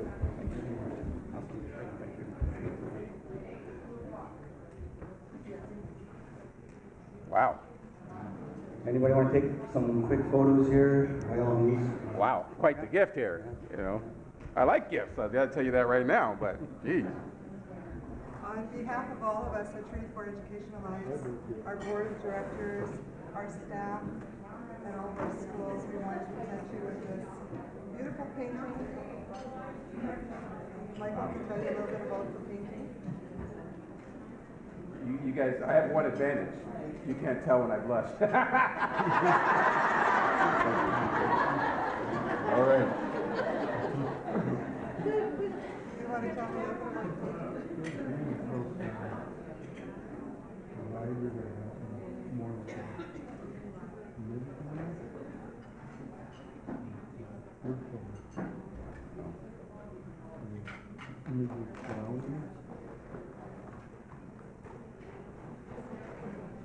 I'm very touched and very honored, and I will proudly hang it in my home. And you're awesome. Thank you very much. Appreciate it. Quite the gift.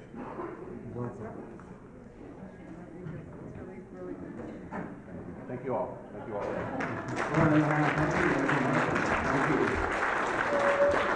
We'll just get Lori and Mike to grab our next one here. We'd like to, secondly, call up Dr. Lisa Lani Borden, please. Thank you. And we'd like to also offer you a token of our appreciation for your shared words.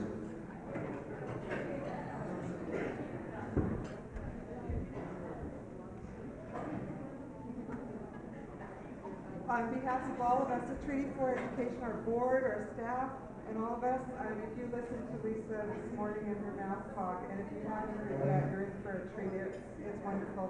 We hope to remain good friends with both Lesra, with Dr. Pete, and with Lisa to help us build the work that we're doing in UBC.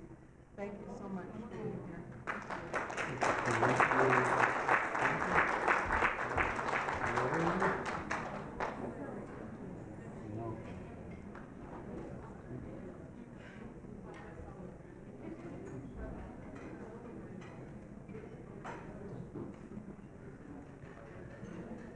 Thank you, Doctor. Thank you, Dr. Lisa Lani Borden. Third, we had the pleasure of having another doctor in the house here, Dr. Shawneen Pete from First Nations University of Canada. We'd also like to call you up here so we can extend a token of our appreciation for your shared words and wisdom. Dr. Shawneen Pete.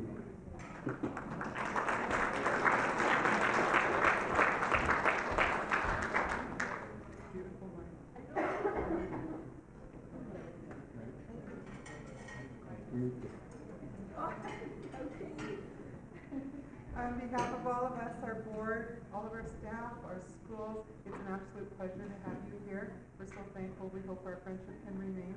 And if any of you want to appear on the floor, this is the lady who will host, and you've got a good story to tell. This is where you've got to be, again, a great session to inspire us about the importance of community engagement and parent involvement in education, and the power that we have to do the work that we're doing. Thank you so much.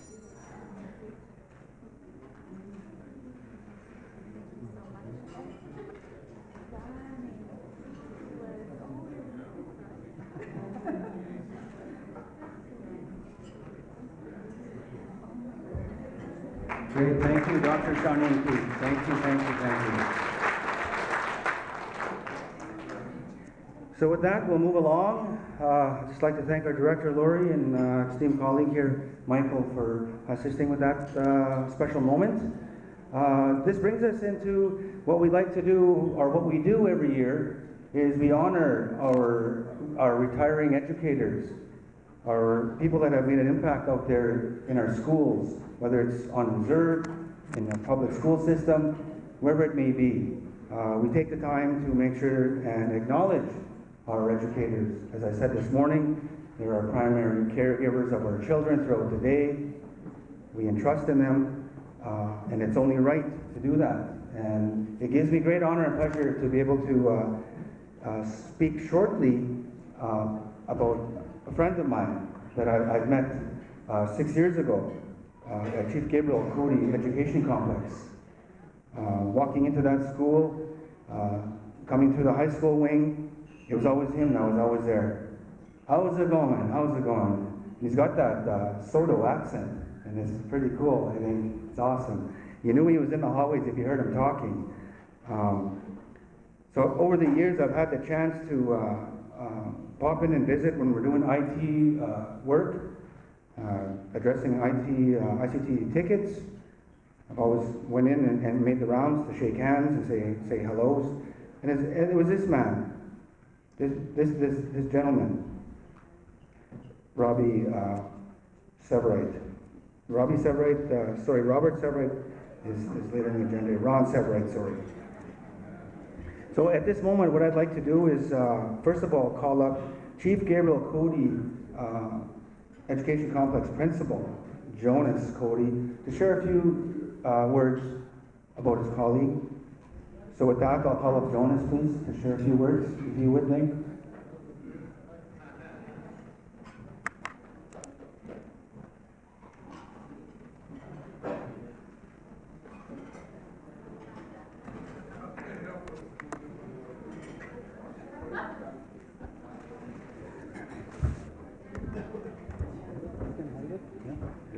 Testing, travel check. Good afternoon, elders, special guests, administrators, teachers, and friends. My name is Jonas Codius, and I'm principal at the Chief Gabriel Cody Education Complex. I've been there for close to 19 years. And we're talking about Ronnie Severett, not Robert Severett. His name is Ronnie. I've known Ronnie for a few years, well, most of my teaching years at Chief. I started there in '92. I think Ronnie was there when we had that incident in CABSAC where our reserve pulled students out of the CABSAC system and started their own reserve-only school on the reserve. And sorry, I don't have anything written down. I'm just saying it from here, because I know Ronnie for so many years. That anyway, the school was started on the reserve because of an incident that happened in town of CAMSAC. And I remember Ronnie being there. He was, I think at that time he was an EA. And he was just had 3 years at university. Then he went back to university, received his Bachelor of Education, came back. There was no position on the reserve for him, so he went to the provincial system and was teaching SOTO in the CAMSAC area, KCI and Victoria. I think he was there for a few years, and he got a position on the reserve. He came back to reserve and started teaching there, and he's been there for a few years. And I think he taught a few years in Thunder Trial. Then he came back to the reserve again, and he got into the high school.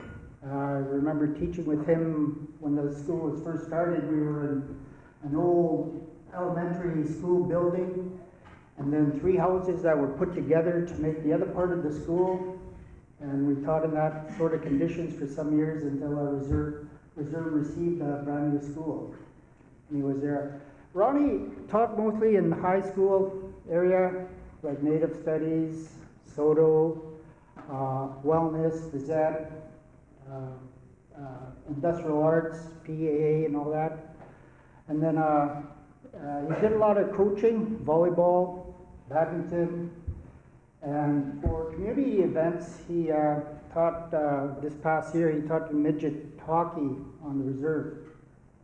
And then he also dwelled in his own tree planting business.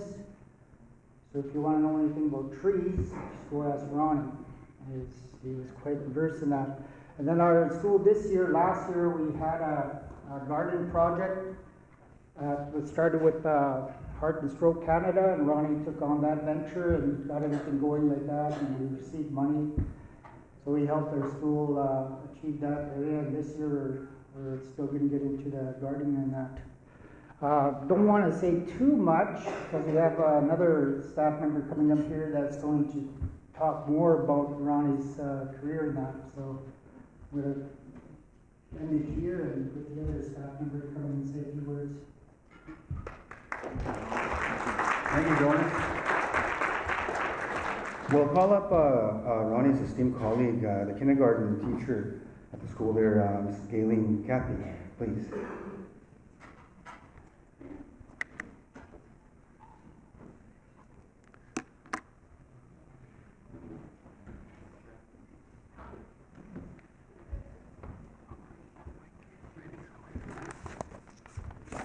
Good afternoon, everyone.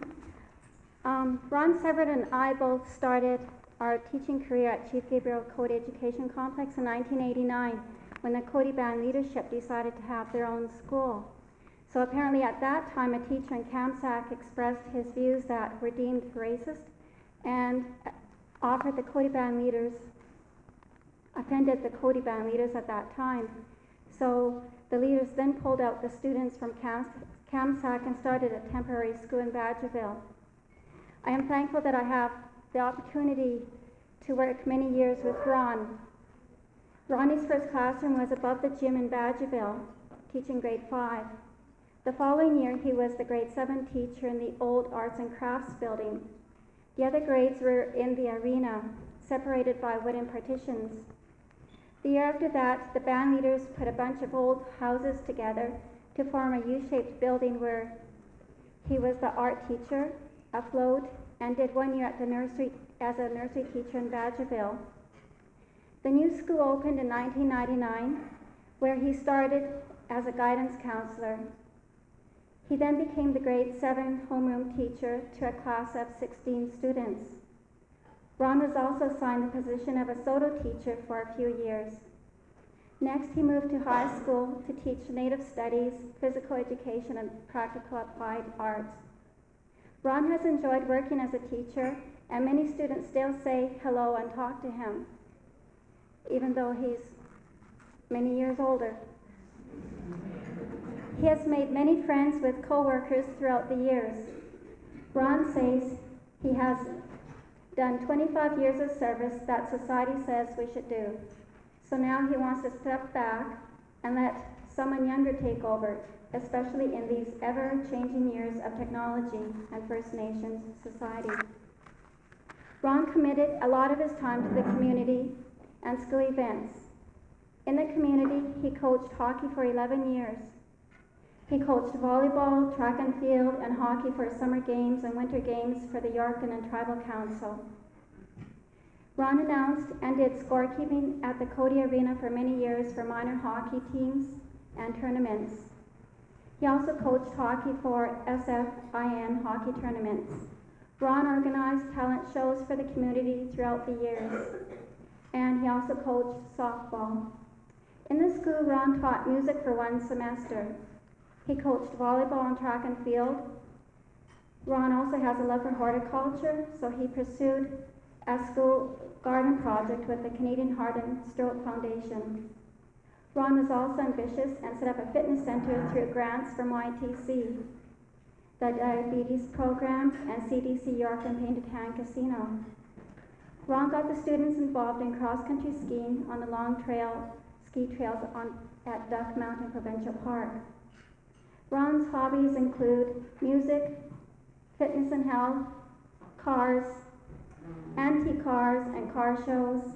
He enjoys going to powwows, planting trees and watching them grow, fishing, watching Cody First Nation boys play hockey, watching horse racing, and because Ron is so humorous, I asked him, well, what else? What can you tell me? Well, he didn't know I was going to do this. Hi, Ron. So he says, and one thing he loves doing, no, okay, I won't say it. Don't forget it. Okay, I'm watching Pretty Women. In the future, Ron plans on playing some old-timers hockey.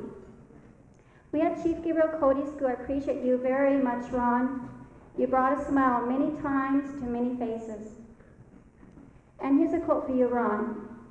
As you close the door to your past, you will open the door to your future, to the future. So take a deep breath as you step on through to start the next chapter in your life. God bless you.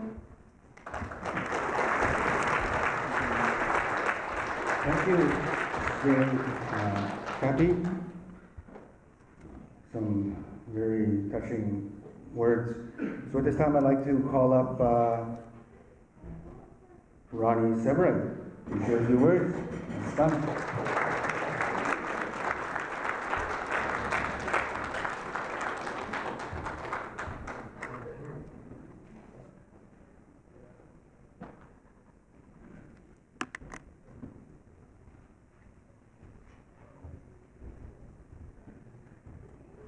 Thank you. The past few days, I was wondering what I was, going to say up here, what to talk about. There's just so many things, but I just honored, thank you, Treaty 4, and Chief Gabriel Cody School, my co-workers, for just the recognition and the acknowledgement. They say us Indian men can't hold a job. It's one of the reasons I did this, just to prove something. Yeah. Like my peers out there, I know a lot of you guys are approaching 25 years, or some of you are beyond 25 years already. Mr. Fiddler is one of my mentors. He's ahead of me. I think he retired 2 years ago, but is still working here someplace. The one lady taking pictures there is pretty close. It's kind of scary. People have a different approach to retirement. A lot of work is always ingrained in us. First Nations people, non-First Nations, work. And all of a sudden they say, well, I'm not going to work anymore. It's like, what? No, like, society says 25, 30 years. Some places it's just years of service and age equals 55. Okay, I just did 25 and maybe that's enough. I'll probably still have to work, and but maybe just a different field. But just like to say, through all the years, I've made a lot of acquaintances, a lot of people sitting out there I've worked with.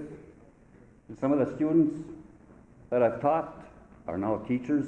I got Kristen over there, taught her grade 8, Suru, she's a teacher. I got a Miss Worm over there from Coak, who's her Sunchild. You go by Sunchild? Or yeah, I taught her Native Studies in Thunderchild. She's a teacher. Okay, I've been teaching my students. Now I'm teaching their children.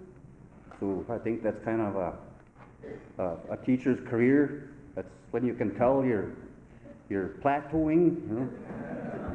You're getting there, the milestones in a teacher's life. Yeah. Just like to say thank you for the recognition. Don't really know what else to say. I just know our job is never done. You can't really retire. Our hearts will always be with our First Nations youth, because as teachers, I don't think you can really retire. You're always going to be worried about them. Are they going to be successful? Are they going to be able to cope, adapt, integrate, survive? You know, that's always going to be in our minds. So with that, Lori, Treaty 4, Shimmy UH, thank you very much.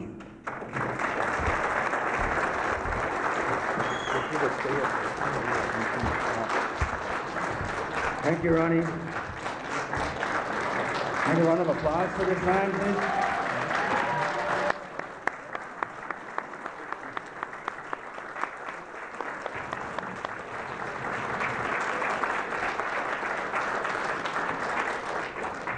So at this moment, we'd like to call up our director, Lori Whiteman, again, and Michael Lonechild to do a presentation here to Ronnie.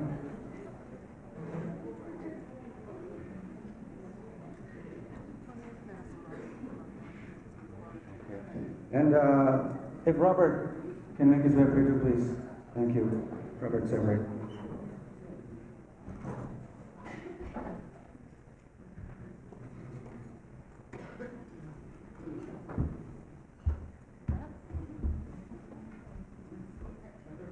This gift to give you on behalf of all of us to commemorate this wonderful occasion.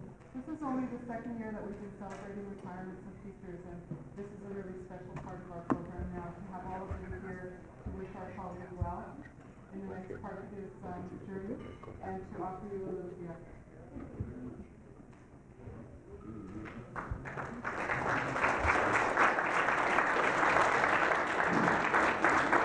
So at this time, before you leave the stage, please, we've asked Robert here to carry out an honor song.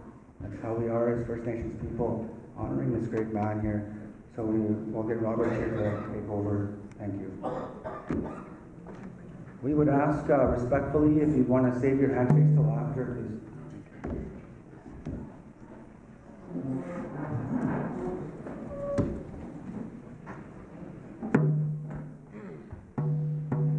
Hey,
Thank you so much.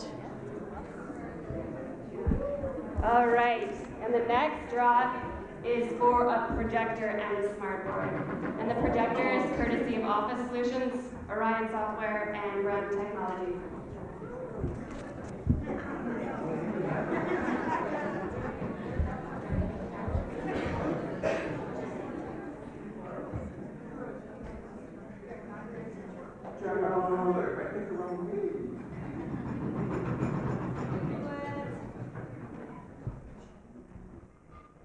Ocean Man.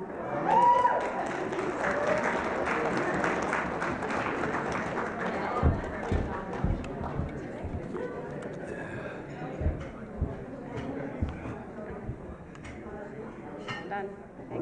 Okay, we're done? That's it? Okay, so yeah, make your way to your next sessions, please.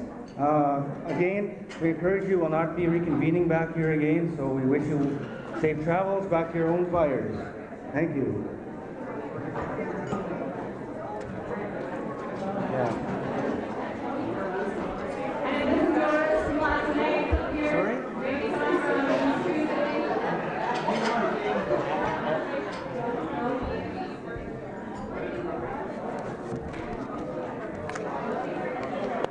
Well, that went well. Yeah, good job. I was getting mixed up with Robert and Ronnie and Robert. Oh, man.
Absolutely, coming up.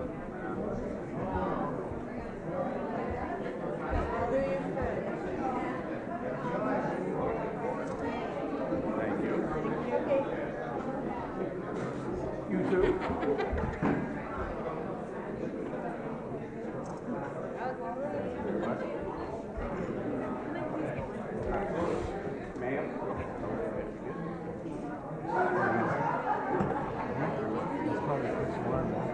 Is there water there for you? Thank you, thank you. All right.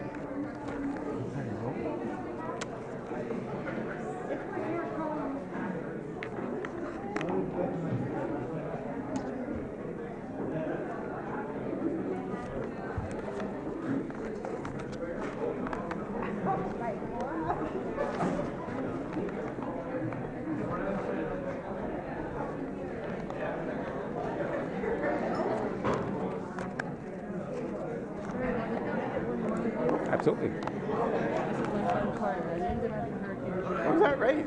Oh, fantastic. Come on up. How you doing?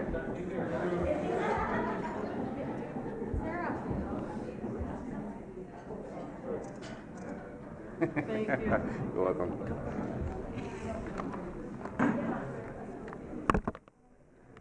Good afternoon, everybody. Let me try that again. Good afternoon, everybody. Oh, that's better. I see you out there. So, we got a little bit of a smaller group now than we had this morning and last night. Did any of you hear me speak last night? Only one? My goodness. We got a lot to cover in a little bit of time.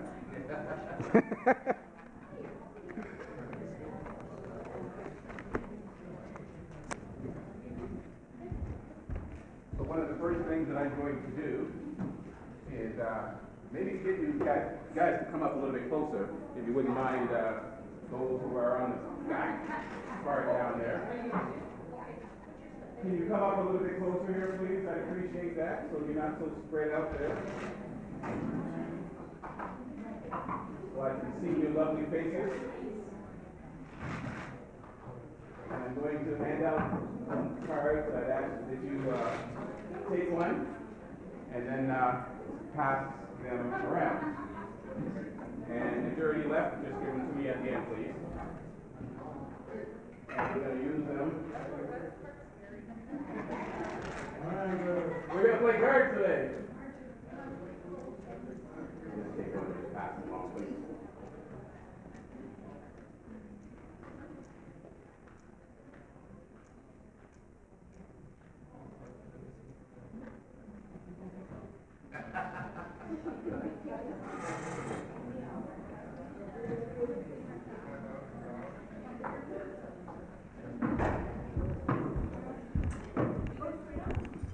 If anyone doesn't get a card, please let me know. But I'm going to jump right into it because we're a little bit behind schedule, and I want to leave some time for your questions as well at the end or in between or however they end up happening. My name is Lesra Martin, and one of the first things we are going to do this afternoon is watch a brief documentary that was done on my life. But if you don't mind, I would like to say a few things beforehand. Is that all right by you? All right. Don't tell me I can't. I don't believe you. Together we can. I can dream of the day that every child has access to a good and decent education. I can dream of the day that everyone has a safe place they can call home. I can dream of the day that food is a right and not a privilege. I can dream of the day that we all have the time to give someone else time, when we can all truly say, I am my brother's keeper, of a community that has its compassion compass permanently set on a place of understanding. I can dream of the day, a day when society is guided by its heart. Don't tell me we can't. I don't believe you. Together we can. Now I know there are a lot of naysayers out there that doubt just about everything. But I have hope. That is what enabled me to get out of a ghetto community, inch by inch, step by step, book by book, hand by hand. Don't tell me we can't. Together we can. Together we can discover new possibilities. But for the kindness of strangers, I wouldn't be here. A group of idealistic people gave me an opportunity in life, and because of them, I had proper access to opportunity. I have been looking forward to this part of my responsibilities here. You guys didn't get the opportunity to apparently hear me during the keynote on yesterday night. Well, I'm here to tell you, you missed a lot of stuff. We had a great time, not just because of me, but because of the awards that were being given for some great young achievers who are our nation builders. It was truly a fantastic awards night. It is a real pleasure, therefore, for me to be back here with you once again here in Treaty 4. I must tell you that I've really enjoyed things so far, and I am forever touched by the work that you are doing and achieving here. I have been very much looking forward to this particular segment, however. Before we roll this documentary, I hope that you won't mind if I continue with a few more introductory remarks. Is that all right? I know you're anticipating it, but we're going to get there. It's just the way I roll. The documentary, I want to tell you, is a bit up close and personal. It's a bit emotional. At least it is for me. If you find it so, the consolation that I would ask that you have is that know that as soon as it's over, it's only 6 or 7 minutes long, I am right here with you. It is an edited piece done by the National Film Board of Canada that was about 50 minutes in length, but you're only going to get a brief snippet of it. Yesterday, I had the opportunity to share 3 keys that have been guiding principles in my life: maintaining hope, never giving up on the heart, and believing that in the power of the human spirit itself.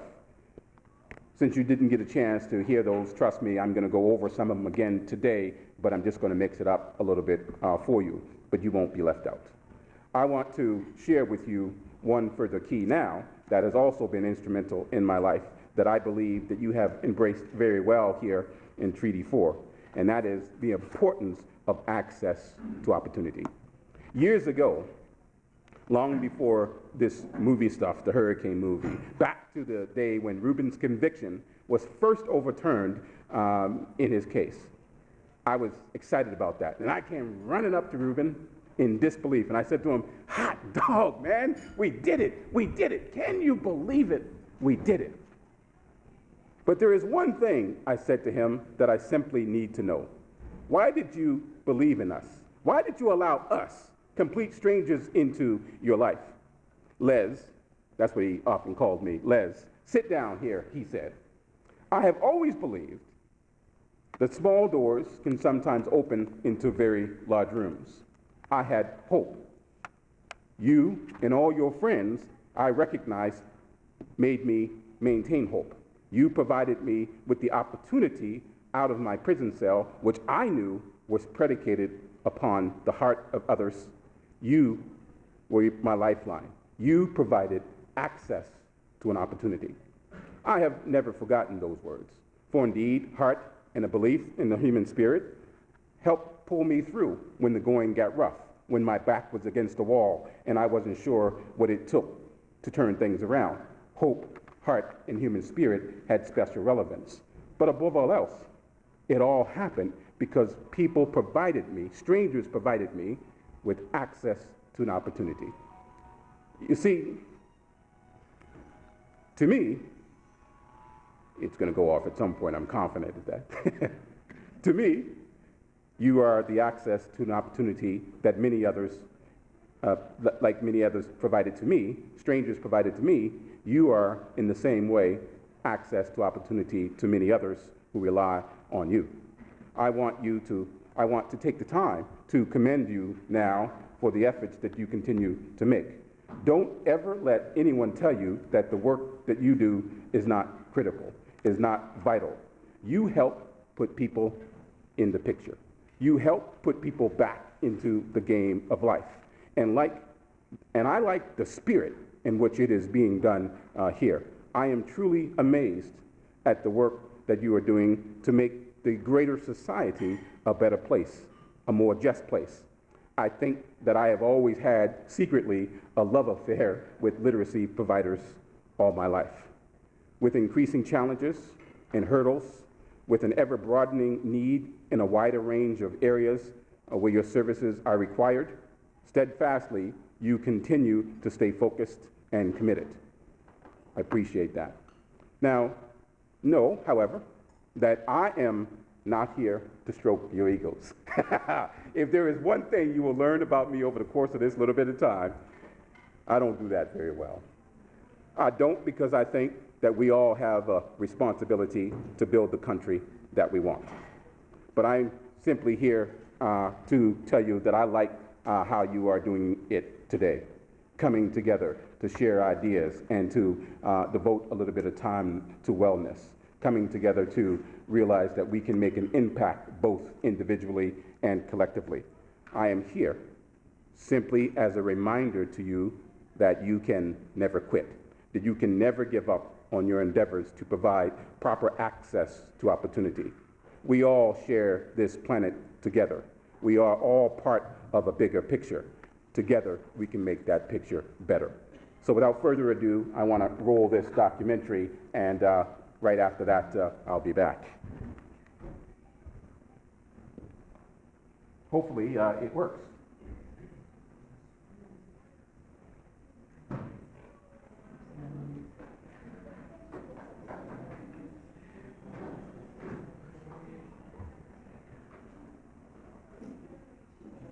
Need some volume?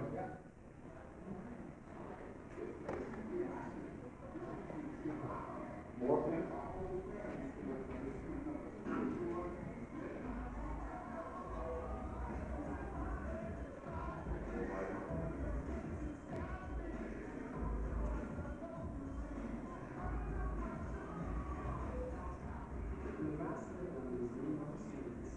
Leslie Martin was a Mount 15-year-old.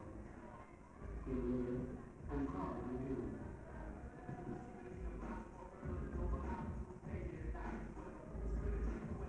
Then came the boy who brought justice to Boxer Hurricane Carter escaped from death onto the world stage.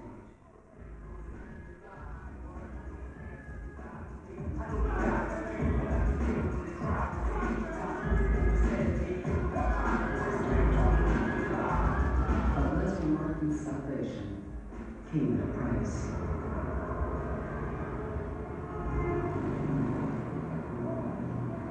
It's quite ironic for me to find myself back here in my hometown, stone's throw away from my old neighborhood, talking about the importance of education and the importance of eradicating illiteracy, not just in the third world, but in the first world.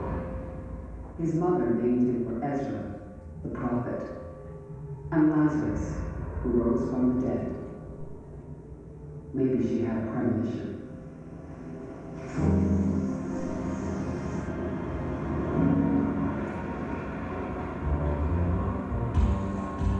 Leslie was the second boy in a family of 8. 5 boys, 3 girls. They were once a family on the rise. But after his father, the singer, was injured, the Martins surrendered to poverty. His mother, Alma, knew the statistics. In the ghetto, girls sometimes make it, boys usually don't.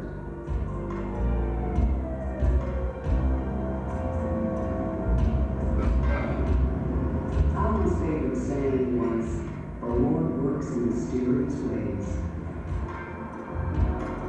Leslie Martin met a group of white Canadians who would change his life forever. We were there to do some research on a fuel saving device for a car, and we had to have it tested very officially, so we went to the nearest Environmental Protection Agency lab, which was in Brooklyn. And we literally bumped into Leslie, who was working there as part of a summer job, make work for inner city youth kind of program. My father had a tough time letting leisure go as well as my mother did. They talked about it and they reasoned and they rationalized why they should and why they shouldn't, saying, well, we don't really know these people. They could take them somewhere and they kill them. And then what do they want them for, all of those things. And then they had to toss around the good parts as well. Well, if he goes to college, he can make something of himself and get away from all of the stuff going on around him.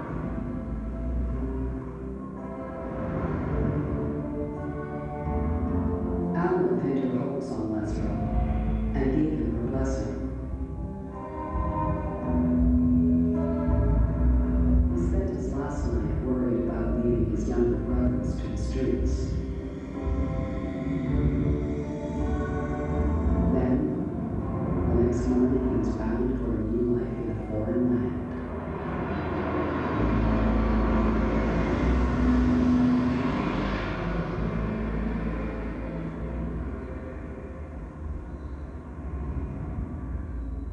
Leslie's new family were young and zealous entrepreneurs living communally.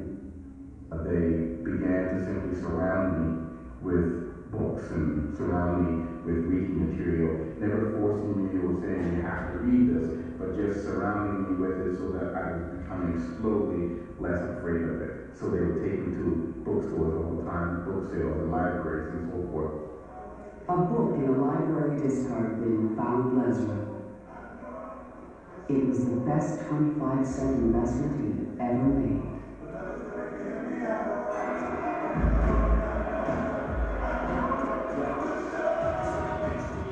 William Hurricane Carter was at the peak of his boxing career when he was imprisoned for a triple murder he did not commit.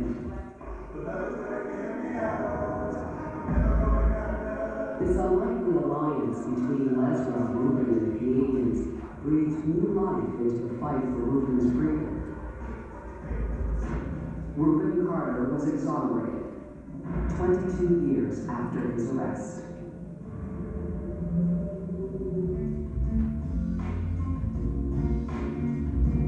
Moving to Toronto to live with the Canadians, Reuben launched a successful career as an inspirational speaker.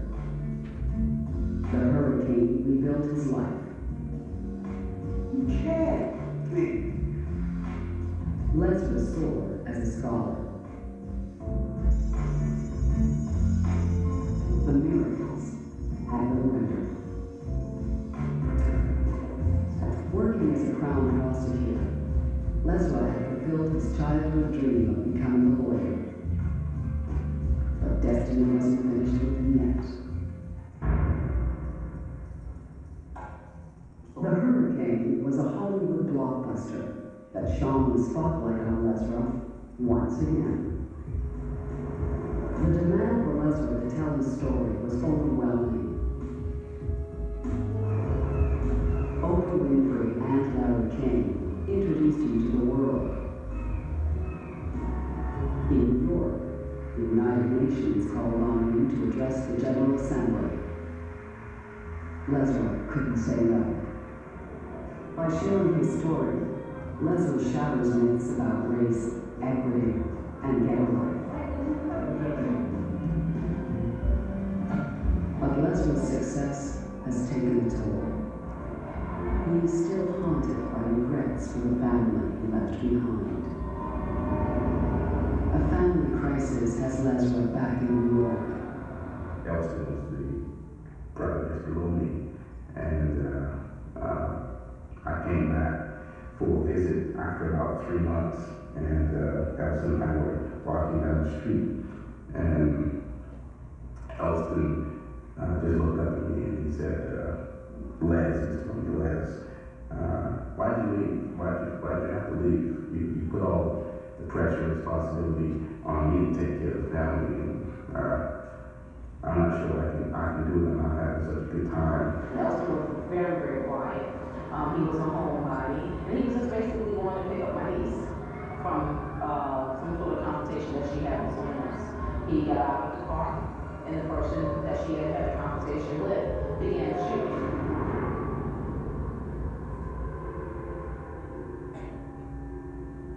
He was 31 years old. I think Elston's tragedy is the epitome of New York. Epitome of ghetto life.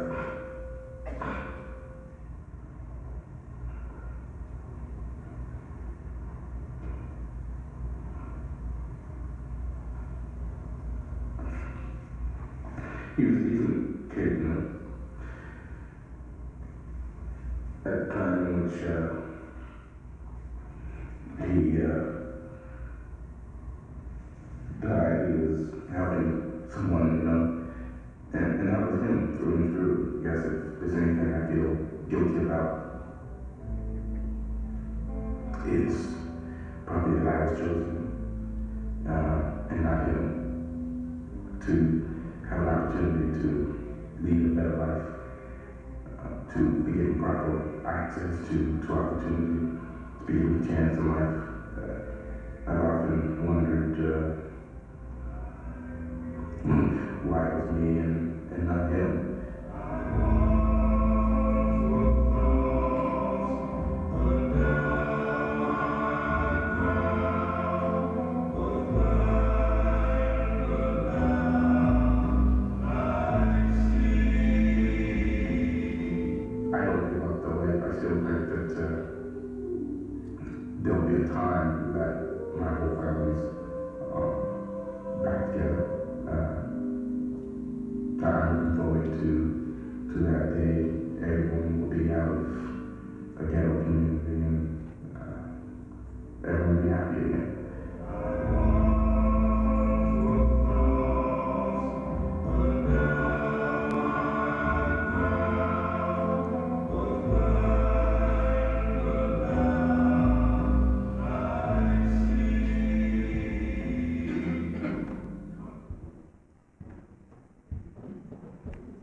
Initially, when I was asked to partake in that documentary, I said no. I said no because after the hurricane film, I had had my 15 minutes of fame, so to speak, that they say everybody's entitled to. I had the opportunity to do a lot of exciting things, like going on the Oprah Winfrey Show, going to the Larry King Show, speaking at the United Nations. So I figured it was time, just time to turn the cameras onto somebody else for a change and give them an opportunity to change their lives, so to speak. But the producer of that documentary, Selvin Jacobs, working for the National Film Board, would phone me day in and day out, trying to convince me to partake. Eventually, he assigned a director to the show because the National Film Board is a funny organization. As teachers, you guys likely already know that you don't have to agree to partake, they're going to do it anyway. But they wanted my cooperation. And so Cheryl Fogle, who's the director, phoned me, and gently, over the course of time, she shared her vision with me, and she convinced me to assist with the project. I'm actually glad that I did. Despite how up close and personal the film is, I believe that the documentary underscores some principles and some values that we hold dear as a society, such as setting goals and having dreams, making choices and having respect for ourselves and others, and the importance of having someone else to lean on every now and then for support. So my thanks really go out to Selvin Jacobs, Cheryl Fogle, and the National Film Board of Canada for making the documentary. In the documentary, at some point, if it's not in this part, because it may have been edited out of the longer piece, I said something that I think is worth repeating here. There is absolutely no reason why a mother, a citizen of the world's mightiest nation, should ever have to give up a child, even if it means giving that child a chance at a proper and decent education. And I mean that literally. Every mother's dream every parent's dream is to provide their child with a good and decent education. Yet, whether we want to see it or not, and you guys know this because I'm preaching here to the converted, the fact is, here in my adopted country and in my birth country as well, there are children being promoted from grade to grade without the foggiest idea of how to read and how to write. The fact is, in both countries, statistics indicate that literally half of the adult population is considered functionally illiterate. The fact is, public schools in both countries in many areas are overcrowded, and there is an ever-pressing need for more and more seats. Now, I get pretty worked up about these kinds of problems. I get worked up, maybe it's because I'm a lawyer today, or maybe it's because I once lived in a world where there was improper access to opportunity. I believe that illiteracy is properly viewed as an issue of social justice, not entirely unrelated to issues of crime, justice. Crime does not occur in a vacuum. Illiteracy itself is a major contributor to crime, to poverty, to unemployment, and to poor health. Look, I am proud of my adopted country, but I want simply to see us do better. To borrow a phrase, I would love to see the day where literacy is the best policy. Without proper literacy skills, how can a person participate today as a full and active citizen? How can a person vote if they can't even read the ballot? How can that person possibly cope with the increasingly complex world that we find ourselves living in? How can that person safely even give medicine to their children when they can't decipher what's written on the prescription bottle? As a result of it all, how can that person not lose hope and have low self-esteem?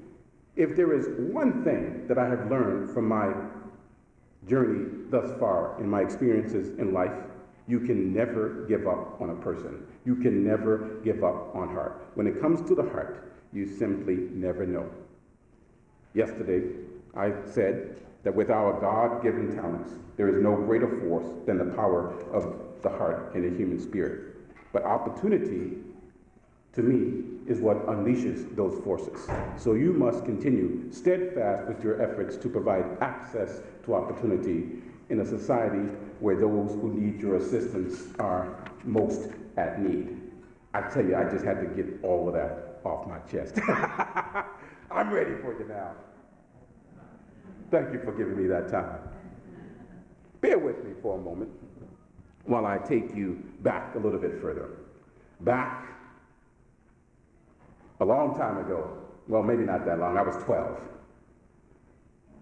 It was a spring day. There was that feel of air, of summer in the air. That summer itself was just moments away. It was the lunch hour at my New York high school.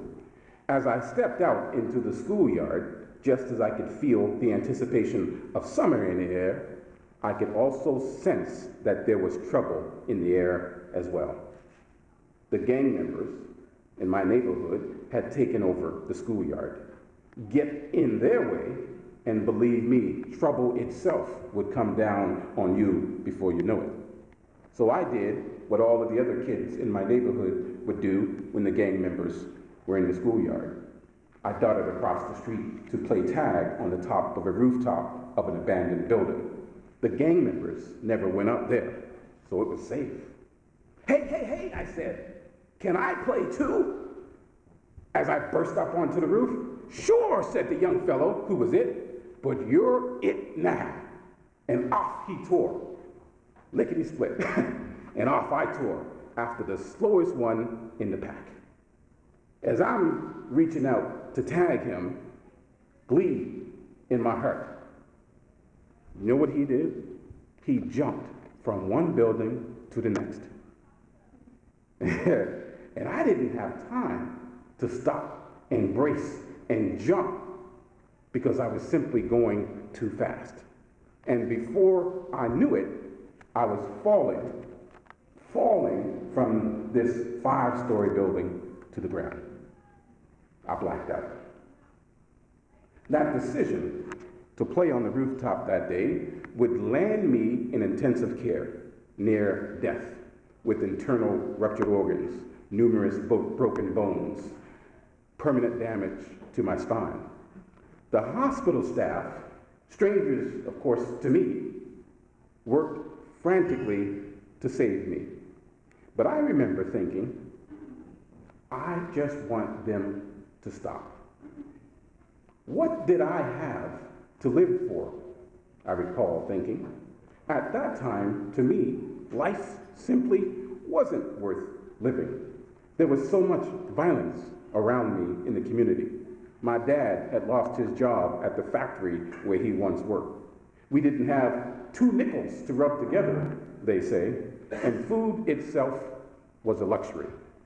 Our apartment often had no heat and sometimes no hot water or electricity either.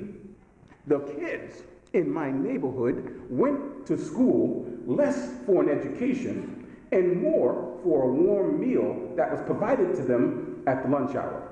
Nope, I said to myself, there simply was no point in living. But these do-gooder hospital staff, they simply wouldn't give up. They wouldn't quit. And thank goodness they didn't. For little did I know at the time, life was in fact worth living, because these strangers that saved my life would pave the way for a group of other strangers to come into my life and demonstrate to me that indeed it was worth hanging on. These strangers, you see, that came into my life would provide me with love, They would provide me with nourishment and a safe place to live. But above all else, they would provide me to access to a good and decent education. Now, they did it, they say, simply because they could. And that is precisely what I want to talk to you about next. The value of a good and decent education and the importance of putting yourself in the picture. It's easy, you see, for all of us to lose sight of our dreams today. It's easy for all of us to lose sight of the value of a good and decent education. In the wake of challenges and difficulties, it's all too easy to lose sight of these things in the daily grind of our work and our lives.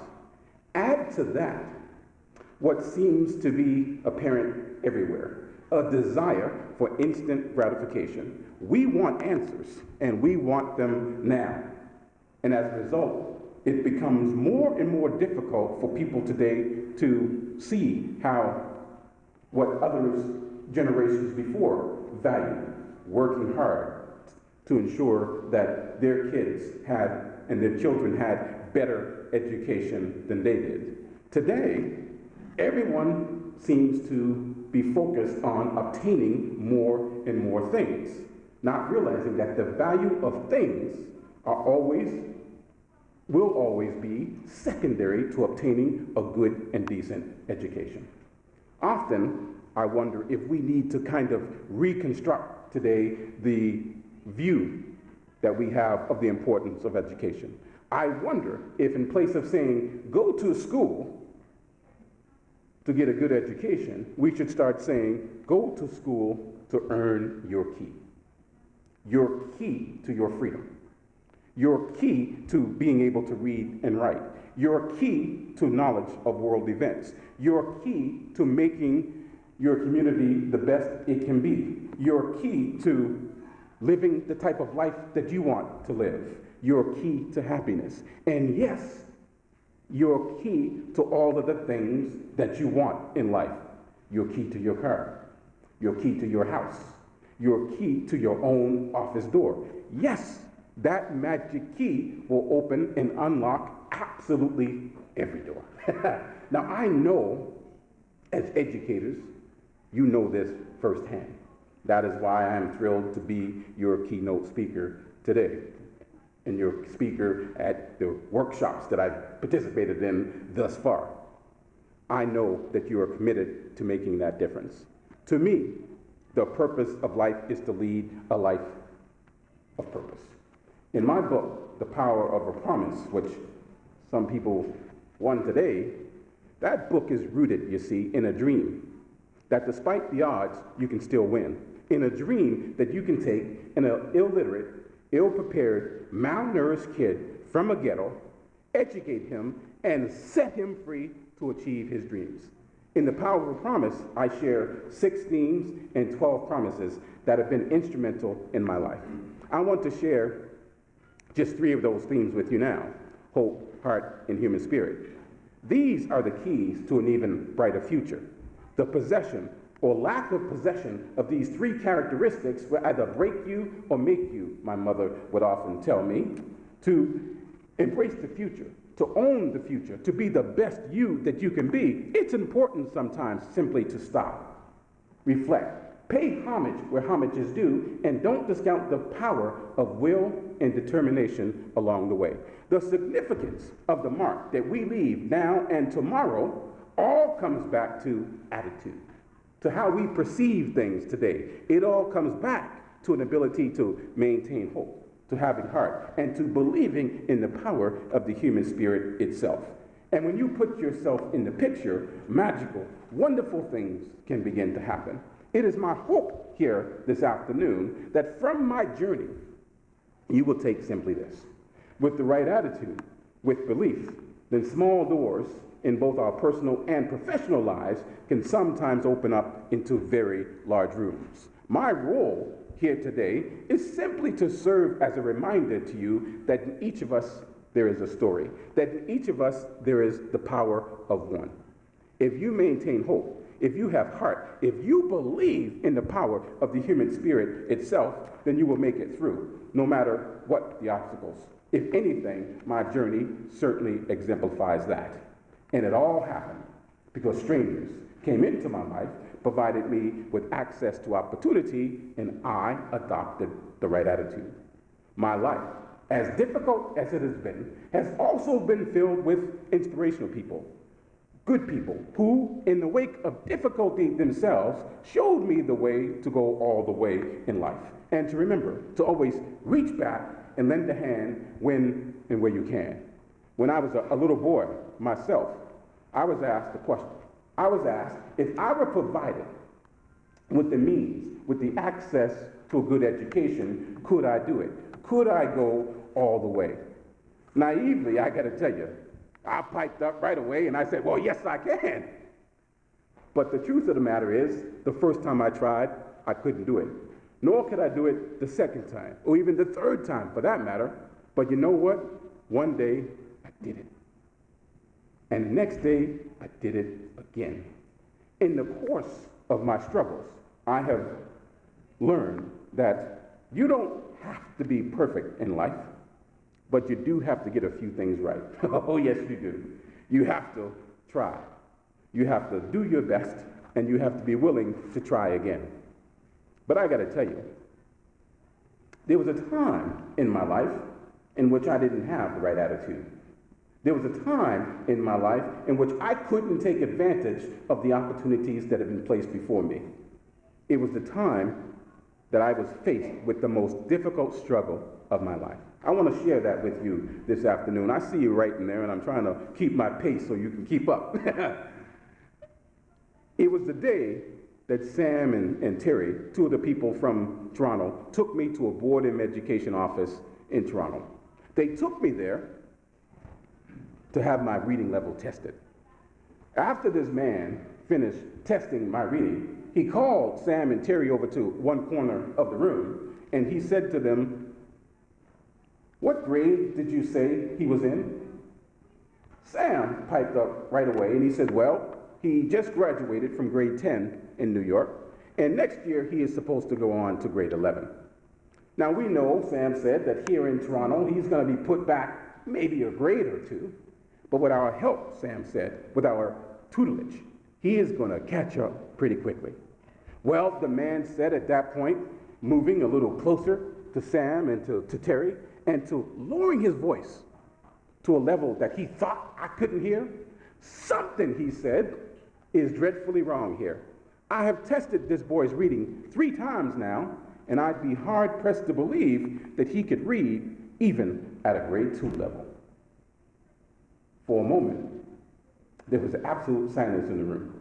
And frankly, I had never heard Sam or Terry quite that quiet before. And then Terry said, in perhaps a way that only Terry could, "Well, I guess we're going to have to do something about that then. We're going to have to deal with that." But let me tell you, dealing with that was the furthest thing from my mind. As I sat there at that particular moment, my mind had already gone somewhere else. As I sat there, I couldn't help but recall that I had just graduated my grade 10 Brooklyn English class of 40 students with the 3rd highest mark. If I couldn't read, then there had to be something wrong with me. Of all of the voices that I heard in that one little room, the loudest one I heard was my own. "You're stupid. You're dumb. You can't read. You can't write. You'll never amount to much in life, and you'll certainly never make a contribution." As I sat there, the words of my 10th grade Brooklyn English teacher, Mrs. Franklin, came flooding back to my mind. It was career day that day. Each student had to come up to the head of the class and announce to the class what it was that they wanted to be when they grew up. Mrs. Franklin didn't mean any harm. I believe that, because at least Mrs. Franklin was having interaction with the students, whereas most of the other students in my ghetto school had no interaction with the students. Our teachers used to sit at the desk, the head of the class, and they would read the newspaper to themselves. They would read a book to themselves. All of the kids in the classroom would be allowed. I know, I see you smiling. It's hard to believe, you know. All of the kids in the classroom would be allowed to play tic-tac-toe, play cards, have quiet conversation even amongst themselves.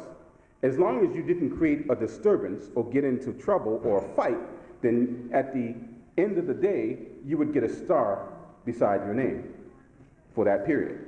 And at the end of the year, if you had gained enough stars, then you were promoted from grade to grade without the foggiest idea of how to read and how to write. So, wow, I know, right? So that career day, I know Mrs. Franklin didn't mean any harm. When it came to my turn, however, I proudly went to the head of the class and I announced to the classroom that I wanted to be a lawyer. Mrs. Franklin was sitting off to my right. And she began to tug down on my right arm, pulling me into earshot. And she began to whisper in my ear. Lesra, she said, learn to be more realistic, she said. Learn to do something with your hands. The New York Department of Sanitation, she said, and I kid you not, have the largest group of employees in the country. They do pretty well, she said. Soon after, I found that I was becoming despondent when I had my reading level tested. Soon after, as I was sitting there, I was thinking about what Mrs. Franklin said. I found that I would become practically unreachable. I became, as a result of things like that, locked away in a type of silence where the only voice that I would hear was my own, with all of its negative messages and its negative inputs. I had internalized, you see, a belief that my inferior education was somehow my fault. I was, without a doubt, the perfect image of a person with a very serious inferiority complex. I began to believe that I was unequal to the simplest of tasks. But there's a great book out called The Right Words at the Right Time by Marlo Thomas. The Right Words at the Right Time by Marlo Thomas.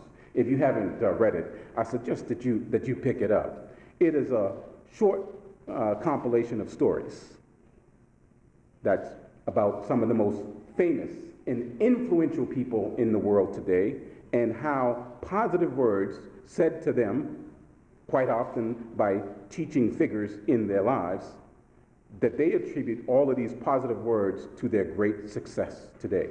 It's a great book, worthy of a read. Not unlike that, I recall changing my focus and pulling myself up out of the inferiority complex that I'd become lost in by reflecting on the words of a little old blind lady in New York City that had a benign tremor as well. She lived not far out of my neighborhood community in New York City. She had trusted me enough to help her do some of the things in life that she was having difficulty doing. Things like her grocery shopping, walking her dog, cleaning her yard and her house. She would pay me for my help by cooking a meal for me every now and then and giving me a few dollars when and where she could. She had become very dependent on me, but when I shared with her the opportunity that I had to get out of the ghetto community, I recall, and I will never forget, she raised her trembling hand and she placed it down on my hand, stopped it from trembling with her other hand, and she looked me in my face with her blind eyes. And she said, Lesra, you must go. You must take this opportunity, she said. People, she went on to say, can take lots of things from you, but they can never take away a good and a decent education. You must go, she said. And don't you worry about me, for I am old, she concluded. The wiseness of the elders, eh? Also, I couldn't help but think about my parents and the sacrifice my mother and my father had to make to allow me to leave them in the first place, even if it was for the better. I couldn't help but think about how hard a decision it would have been for them to let go one of their children. With those thoughts in mind, it was then, you see, that I began to overcome my own inner fears and my own self-doubt. It was then that I began to adopt a new attitude. It was then that I began to put myself in the picture. That simple thought, of putting myself in the picture, the planting of that one little seed began to take root, and it began to grow. And as the fruit of my labor began to mature, I developed a greater and greater appreciation for the importance of maintaining hope, of having heart, and to believing in the power of the human spirit itself to push on through, even in the most difficult of circumstances. And I can tell you that the simple thought of putting myself in the picture renewed me, revigorated me, re-energized me. It made me alive to the importance of developing a never quit attitude. It gave me the ability to begin to imagine the best things in life. And guess what? The best things in life began to happen. I developed passion. I was passionate about what I was doing. I didn't have all the answers, but I was passionate. And you know firsthand as a teacher, if you're passionate about something, if your students become passionate about something, then you will find the answers in your heart, because the answers are always within. The point is simply this. I am convinced that we all have our own battles with ourselves that we need to fight every now and then. We all lose sight of our dreams in life every now and then. We all imagine the worst in life instead of the best every now and then. We all face challenges and difficulties and hurdles every now and then. They may look different to you. They may well be of a different sort than mine, but they often have the same effect. They inhibit us and limit us today from achieving our dreams. When we lose sight today of our dreams, when we begin to imagine the worst instead of the best, somehow it seems to me that we also begin to lose our ability to be flexible. And when that happens, we begin to find it more and more difficult to deal with all of the changes that can occur around us. And before you know it, what happens? We begin to fear change itself. I can tell you, change in life is difficult even at the best of times. In times of difficulty, however, and in times of change, it's all the more important to hold on to the magic and power of imagination. To me, there is no greater place than where the power of imagination is exemplified than right here in this room, than right here in the hopes and dreams that you have, than right here in what has motivated all of us to come together for this event. And remember, I am here to encourage and remind you, you need to continue steadfast with your efforts. You have to be able to imagine nothing less than the best. When you imagine the best, then the best things in life begin to happen. Look at what happened in my life. Look at what happened in Ruben's life. And let me share something else with you while I'm at it. I'm on a roll.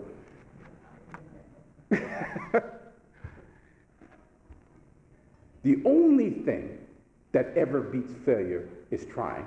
And like my grandmother always told me, you never know, Lesra, unless you try. You simply never know. I want to share with you now some more of the quotes and definitions that I have in the power of a promise that you've heard me allude to thus far. Earlier, I had you all take a card, and what I would like, and it's going to require you, and forgive me for this, but every now and then it's that 7-inning stretch kind of thing, and we should all move around a little bit. Can you tell me raise your hand, please, who has a diamond? Can I have everybody with the diamond move to one table, please? Just choose a table. If you have a heart, move to the table with the heart. If you have a club, move to the table with the club. Just choose a table. Just somebody shout out, I got a club. I got a heart. And let's form some tables here, please.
Oh, you're out of here?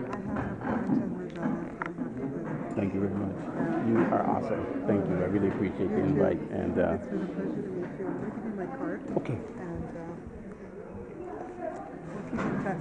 See if I have any in here. I don't know if I put any in here or not. You have my email, I think. Good for you. Can I hug you?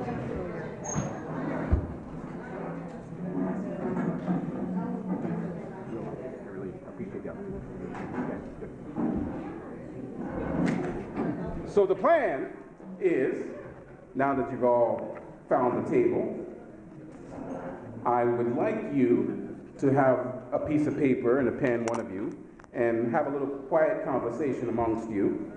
And I want you to come up with a definition of a word.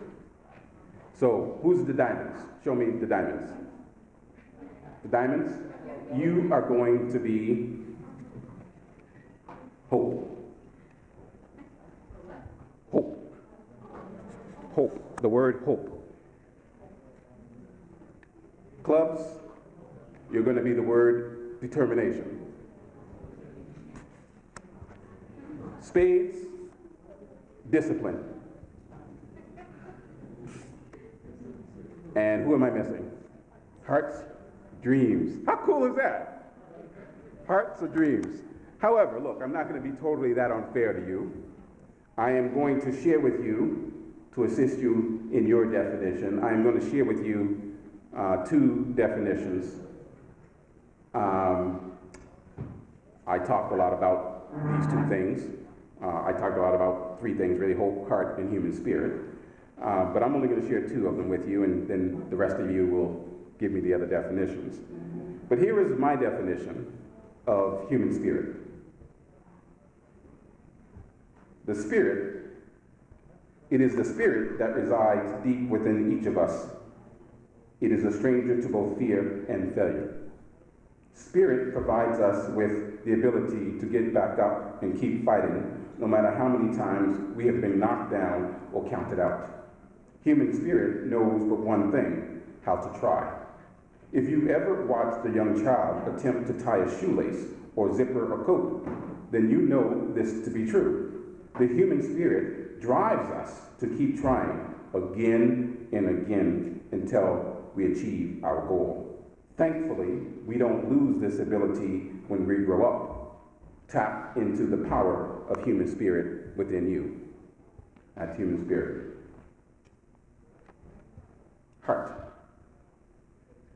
The heart is a muscle.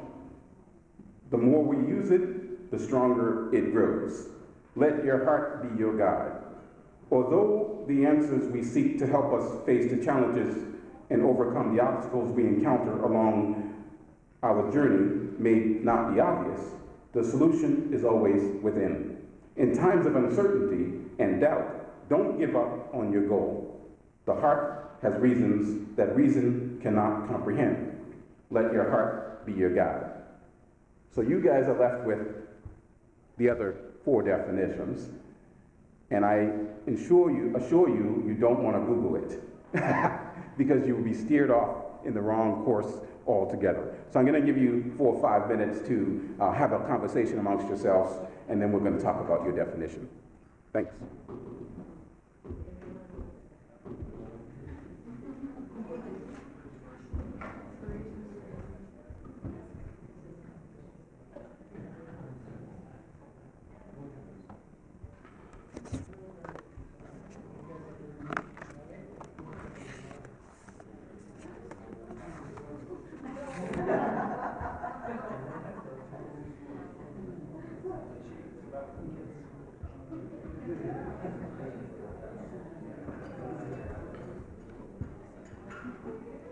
Whoever has the most difficult handwriting in the group should make sure they be the one to write it down.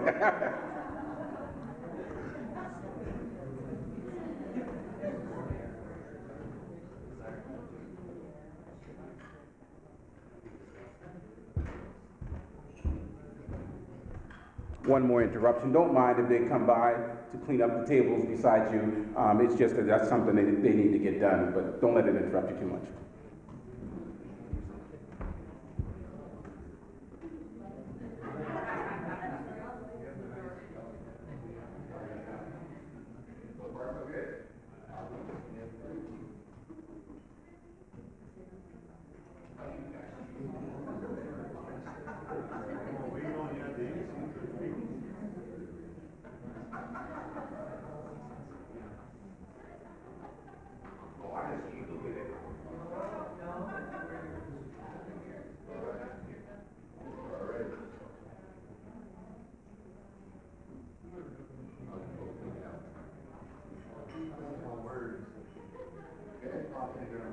No problem. I'm here.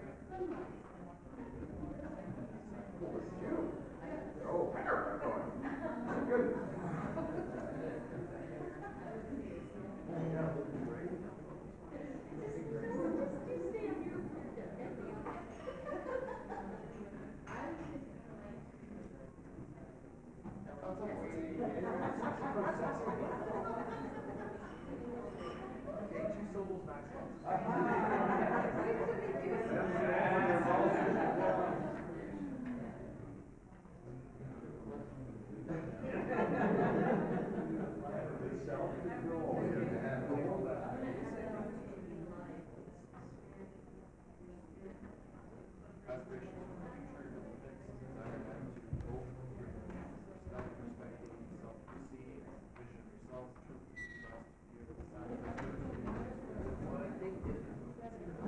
I overheard. We got some books being written out there. All right. 2 more minutes.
Mm-hmm. Do you still live in New York? No, I live in British Columbia. Oh, you live in British Columbia? Yes, yes. Okay. I have a situation where I've been taking care of my grandchildren that come from New York. Oh, they really? go to band control schools, and I have to send them back next year. And it's like, I Are you wonder what kidding? it's like to be. Yeah. Yeah. My daughter lives in Manhattan, and it's like, That's a whole other world, eh? I'm just wondering how they're going to ever survive. It's like, I don't It's know tough. what it's like. It's tough. It's tough. I mean, are they in bad schools? No, they like, they're in band control schools. Okay. Yeah, Mhm. and they really like the band control schools. Have you been for a visit?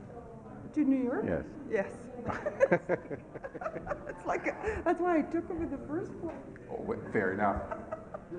All right. Okay. So, who has hope? Who has hope? All right. Coming to hope first.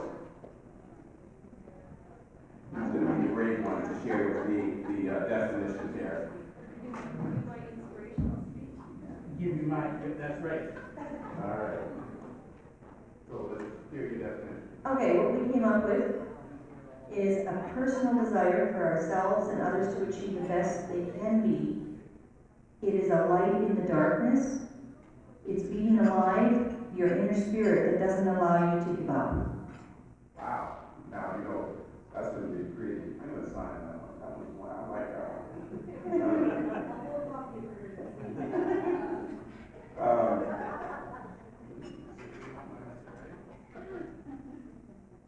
I was always told I should have been a doctor because can't read my writing. Don't scan my signature now. Hope. Here's Leslie's definition of hope.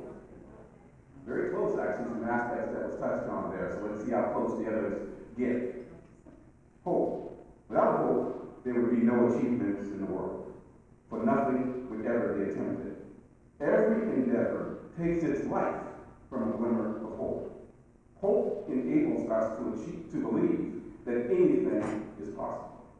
Hope is a state of mind that gives us ability and encourages us to work for something. Find your source of hope and begin the journey to achieve your full potential. So you guys happened to touch on quite a number of those aspects in there, so good job. Well done. Dreams. Who has dreams? Yeah, you can be around. I like it. Dreams. Who has dreams? Over here. And there too? How's that happen? All right, good. I got two definitions now. Oh, you're not, I'll go over to the other one first? He's still writing. See, he got to hear some of the other stuff. Now he's like, okay, I'm going to add to mine. Yeah. He picked up the good one. Okay, we talked about it a little bit, and we said that dreams in our culture, our dreams symbolize the aspect of our life and they help achieve the path that we follow. I just wanted to add something to that because I think everything starts with the dream, and with the dream, everything is possible.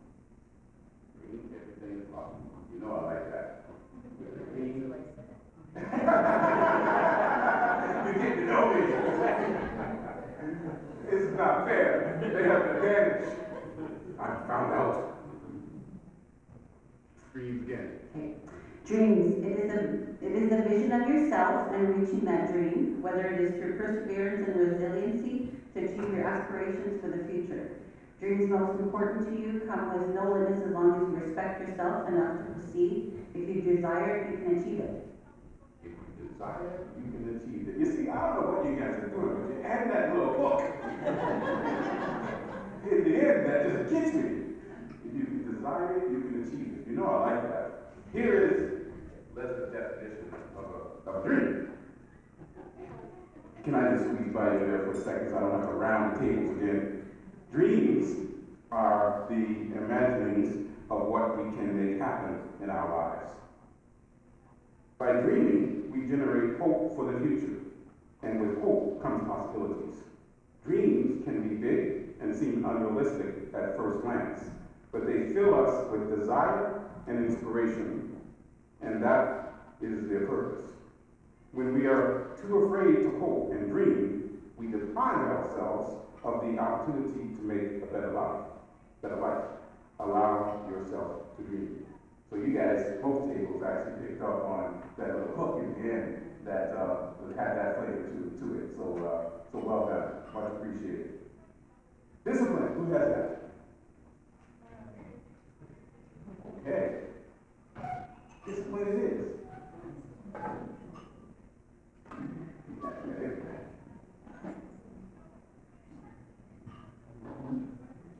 Okay, so first we have some words we wrote down.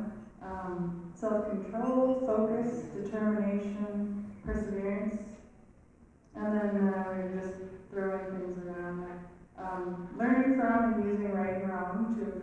life experiences.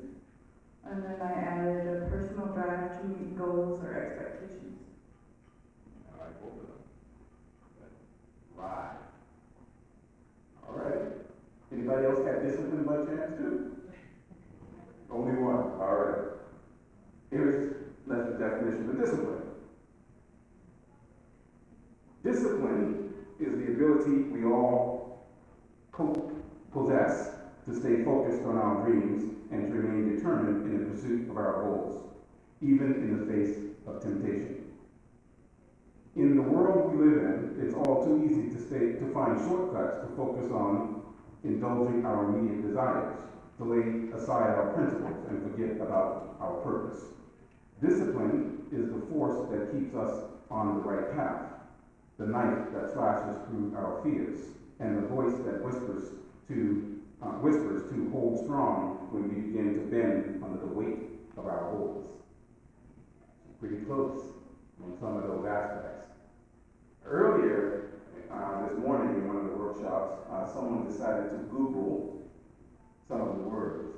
And I would encourage, while we go through the next table, somebody on one of the other tables to Google dreams or something like that, and let me know what it says. I don't remember the one that they did this morning, but it was quite interesting in the end to compare what the Oxford Dictionary, say, for instance, would say about these very definitions to see if you actually would agree. So somebody just pull out your phone and Google a couple words there, dreams, discipline, something like that. Who has determination? Absolutely. Okay, for determination, we said our definition is trusting in your own spirit and heart, to believe that you can reach your goal while staying focused on the outcome regardless of your circumstances. Wow, regardless of your circumstances. Now, you would not have known that, but that's going to have some special relevance in a few minutes that were circumstances. So, you didn't cheat, because you didn't know it was coming. So well done. Here is determination. Although dreams are free, the achievement of our dreams often requires a great investment of effort on our part. And when we dream big, undoubtedly obstacles come into our path. To keep going, we will need both dedication and determination. Determination is the grit that gets us to our goal. With determination at our back, we can push beyond the resistance in our mind that tells us, give up, let it go, and find a way to carry on forward towards our dreams. Determination gives us the ability to get back up when we have fallen, to keep swinging away despite how the odds may be stacked against us. Determination gives us the strength to bring dreams into being. Well done. All right. Did anybody Google a word there for one of them? You did? All right, so let's see what it says. Let's compare. Is this? I Googled hope. You Google hope. What does it say? It said an expectation and desire for a certain thing to happen. See, now how does that suck? Is that kind of the flavor we're after here? Anybody else Google anything else? I mean, that is so off the mark. Don't you think?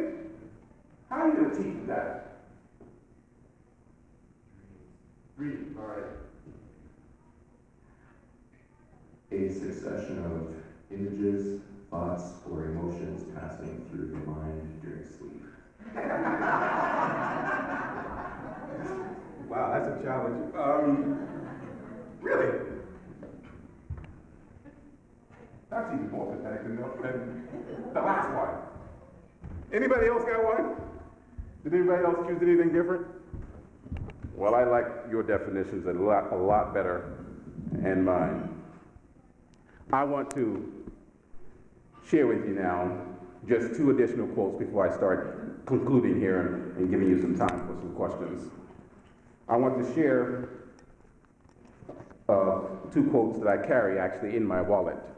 I carry them there for reasons that will become known shortly. My grandmother, when she spoke of trying, wasn't quite as eloquent as he was, but here is what Theodore Roosevelt said about trying, I think they were both making the same point. Please look beyond the gender-specific terminology that he uses. Theodore Roosevelt, he was a product, I think, of his time, because he uses man instead of man or woman. It's not the critic who counts, not the man who points out how the strong man stumbles, where the doer of deeds could have done better. The credit, he says, belongs to the man who is actually in the arena, whose face is marred by dust and sweat and blood, who at best knows, in the end, the triumph of high achievement, and who, at worst, if he fails, at least he fails by daring greatly, so that his place should never be amongst those cold and timid souls who knew neither victory nor defeat. The second quote that helps shore me up are the words of George Bernard Shaw. Here now is what he says with regards to that infamous word over there, circumstances. People, he said, I love this quote, are always blaming their circumstances for what they are.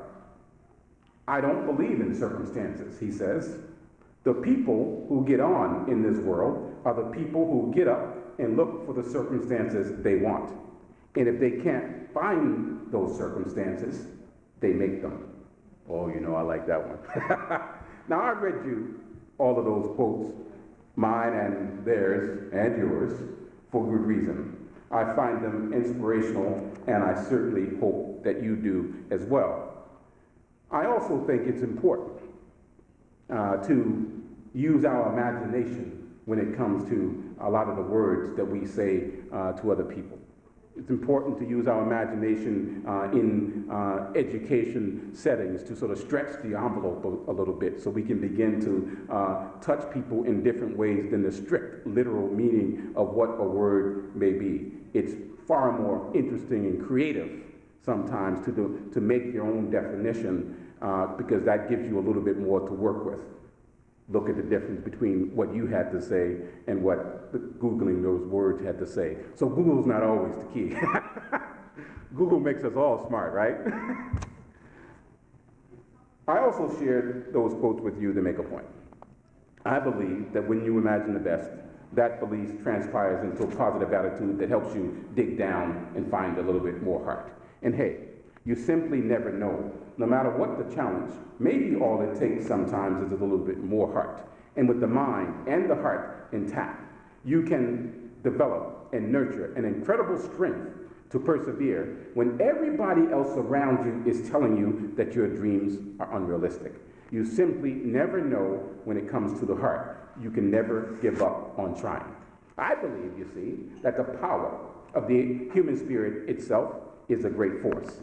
I believe that the power of the individual to make things happen exists in each and every one of us. I believe that we all have a special gift in life. I believe that we all have a story, an ability to achieve greatness individually and as a team. As you go forth with your endeavors, as you reflect on your own lives, personally and professionally, as you work to build the organization, the work environment, the community, the school, and the nation that we all want. Remember, take the power of the human spirit itself on your side. And watch out for those negative inputs. Watch out for those people who will say, it can't be done, and will interrupt you while you're achieving it. Watch out for that tendency that we all have to resist change. Watch out for that little voice inside our heads that says, I can't do this. I don't know how. Remember, be flexible. The answer is usually within. The answer is always within. By way of closing, I want to share with you now 3 promises that I say to myself in some form of another every day. And I hope that each and every one of you are making promises to yourself each and every day as well. I promise myself today that I'll not be deterred by the challenges and difficulties that lay ahead. I'll stay focused and I'll stay positive. I promise myself today that I will remember to put myself in the picture.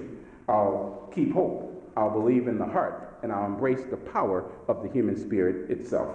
And I promise myself today that I'll be ready when opportunity knocks. I'll start where I am, work with what I got, and do what I gotta do.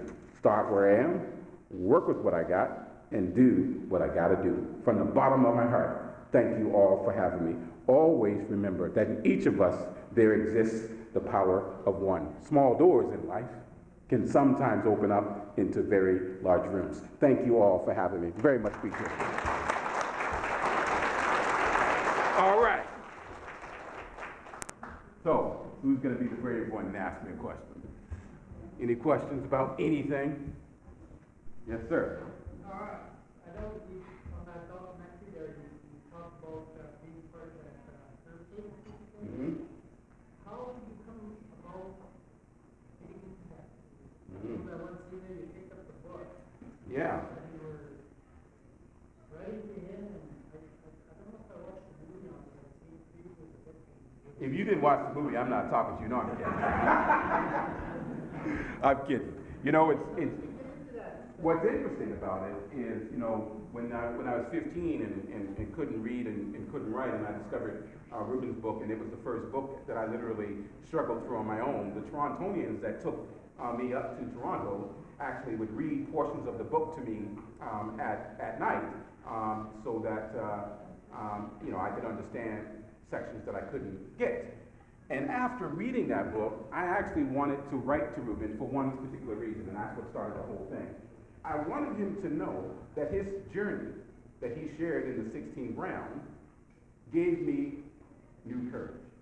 It gave me the courage to begin to realize that if this man, who had been locked away at that time for nearly 15 years of his life, could write in the book and say, I don't care what anybody does to me, I'm never going to admit to something that I didn't do. You can lock me away, you can put me in a hole, you can, you know, tell me that I'm going to spend the rest of my life in prison, and he would not capitulate. It gave me a newfound source of strength and courage to begin to face the fears that I had of learning. Because when you're 15 and you heard me say it, you feel stupid and dumb because all of a sudden you can't read and you can't write. You know, because then you think, okay, well, what's wrong with me, right? And so I wrote to him to say, thank you.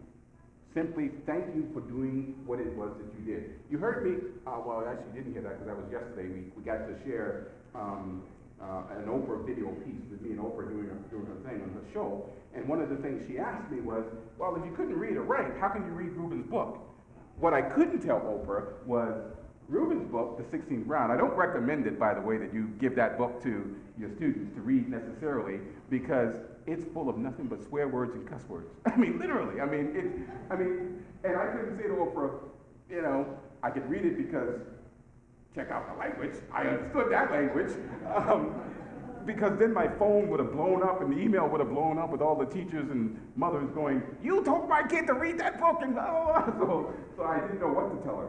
At the end of the day, though, it really was, the message behind all of that was, look, man, you can never turn a man into a mouse.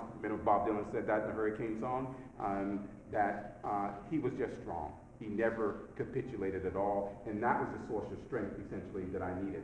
And so I wrote him a letter to thank him for that. And then once he wrote back, I decided that I actually wanted to go down to New Jersey State Prison and see him myself in person, because all of the stuff that you had read about him was frightening. And I was thinking, I mean, it's not adding up. I mean, the book is saying one thing, the media says another thing, so I want to go down there and witness it for myself. And that journey, which began with that book and then me writing the letter, and then ultimately me going to see him, made it possible for us to realize that there was an innocent man behind bars, and we needed to do whatever we could to assist. So essentially, that's how it all began. So thank you for that question. I appreciate you asking. In the end, it was him that made it all work right. Thank you. Anybody? Any questions? I know you have questions because you had lots.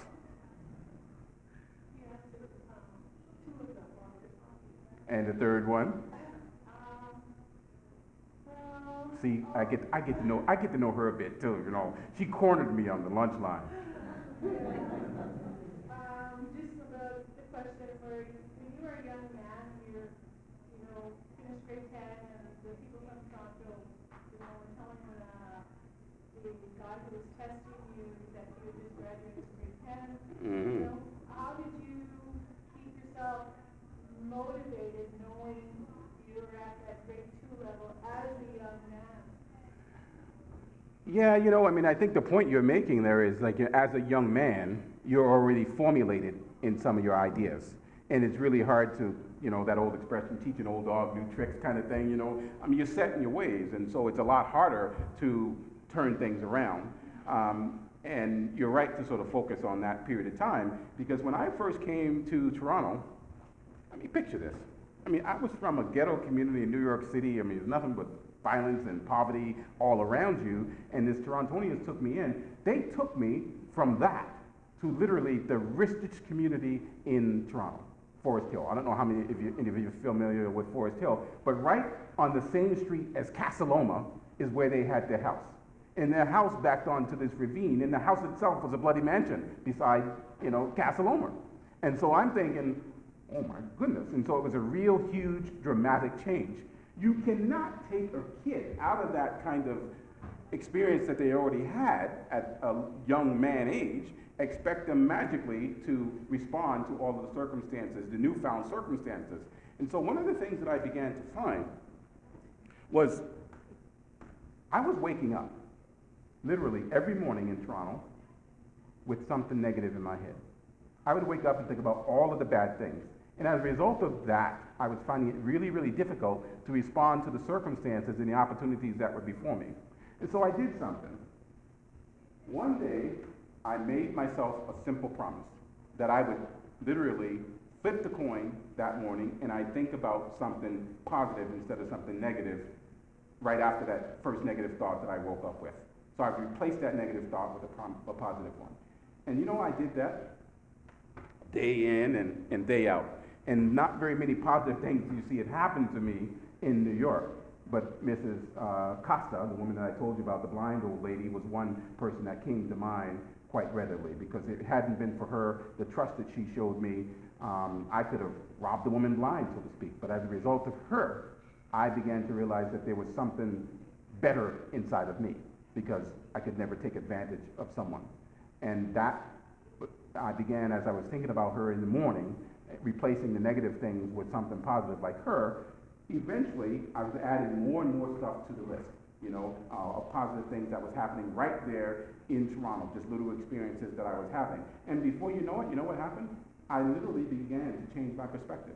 I began to literally, eventually over time, wake up not with a negative thought, but with a positive one. And as a result of that single change, that flipping of that little coin, I mean, 25 cents has always had a magical sort of experience for me in my life, because I paid 25 cents for Hurricane Carter's book, The 16th Round. And so the concept of a coin and flipping the coin when things aren't going well really rang true for me. And so I essentially did that with the promise that I decided to make to myself every morning, and it changed everything. It changed how I look. I mean, I look good. I mean, I don't care what anybody says. You know? I'm just razzing you. I want to see if you're still awake. It's getting late in the afternoon. But, you know, at the end of the day, it changed how I looked, it changed how I felt, it changed my ability then to begin to respond to the circumstances before me by making myself that promise. So if you're not making yourself promises, I tell you it's an important thing to do. You know, only you know what you deal with the most, the things that you struggle with the most. Look yourself in the mirror, make that positive affirmation, make that promise before you wake up, before you get out of bed in the morning. Because when I was getting out of bed, with the negative thought, I was already drained. I was exhausted before I even got out of bed. So you're energized, re-energized every single time you have a positive thought before you get up. Give that a shot. You good with that? Thank you for the question. I appreciate it. Anybody? Any more questions? Late? Did you come up with that coin thing yourself? I did. Yeah. Flip the coin. Yeah, I know. I've never heard anybody else say that, but I'm sure it's such an easy thing to think about, right? And it's an important thing to do. Just, you know, there's always two sides to every coin. Well, most coins anyway, I guess. Indeed.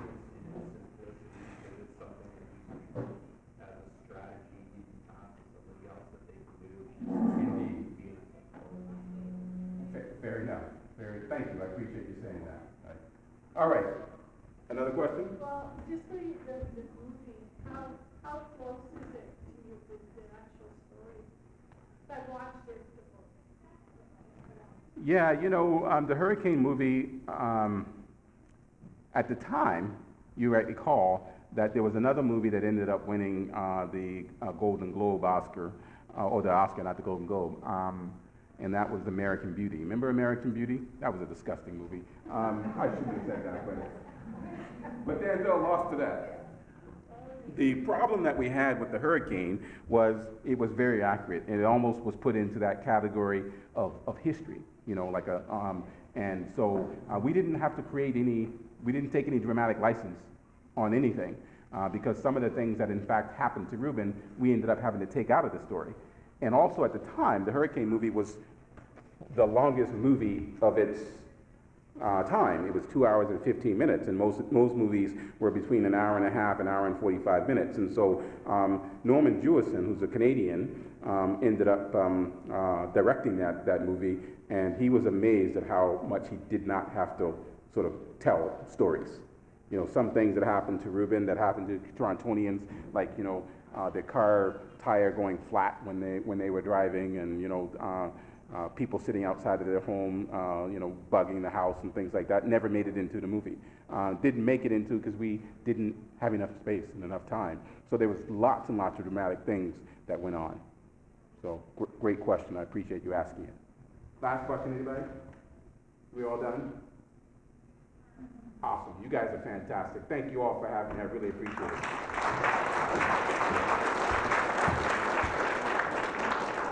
Okay. I'll pick up the cards, just leave them on the table there, or you can give them to me if you like, if you're coming up to see me. I have to get a picture. Okay. And then I'm next. If you're taking a picture, you have to bring a card. Oh, I have a card. Yeah, well, where is it? In my bag. Go grab it. In your bag? My bag's at the back of the room. I don't want to lose my place in line.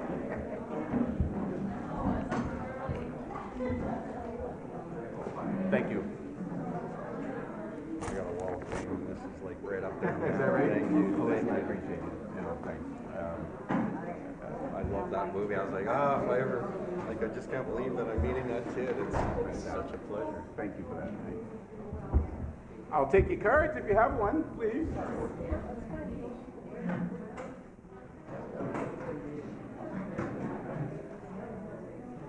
Wonderful. Thank you very much. Thank you so much. Thank you. Awesome.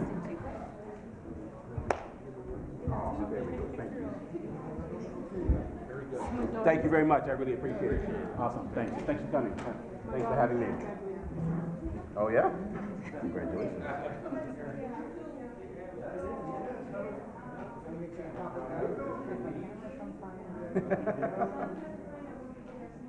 A perma-grin. Thank you. How are you? Excellent. Thank you. Oh, I get that card. Yeah, you get that card. I like that.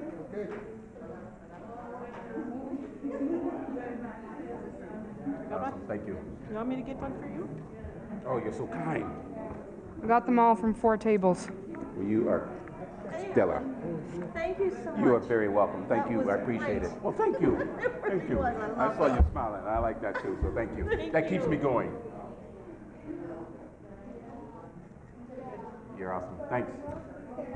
I work with kids at risk, and you know, I was just listening to all that come to school with negative, all that stuff that you talked about.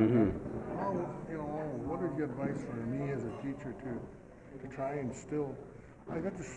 Sometimes I throw the curriculum out the window and I just. That's right, man. I was just about to say that. You know, we have to find better and better ways to find flexibility and to talk about things that matter to those kids and educate them through those things that matter. Like literally, that's what my tutor did. He realized that I had an interest in Reuben's story. So he literally said, you know, all right, well, you want to learn what happened? Let's go to the library. We'll figure it out, right? And he literally taught me to read and write by reading the transcript from Reuben's case. I mean, so, and I think that's the key. It's hard to do in the curriculum setting, like where you have kids, a lot of kids in the classroom, but every opportunity that you can get where you can respond on an individual basis and be flexible, I think that's the key. That's what I'm trying to do, like I step out of the box or, you know, everything. Yes. And just talk about real life situations. Absolutely. So, And some of those kids are falling through the cracks, and they don't even know how to fill out a form for, and I'm talking about life skills. They Yes. don't even know how to for their social insurance number. They don't even know. How scary, right? Holy cow, man. how do you survive? We call these people, I mean, we call them, these are leaders, the next generation. Yeah, and it doesn't work that way, does it? Yeah. Well, you keep it up. Don't lose hope, man. Thank you. I'll give you one of these cards here. Oh, yeah, that's what I was gonna ask. You got that book too? The book is going to be ordered. Apparently, you guys are all going to be emailed and see if people want books and things like that. But that's one of those books.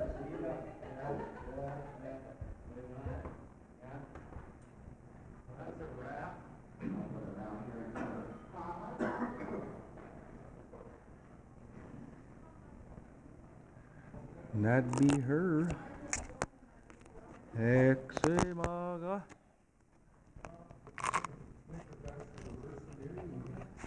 We're done for another year.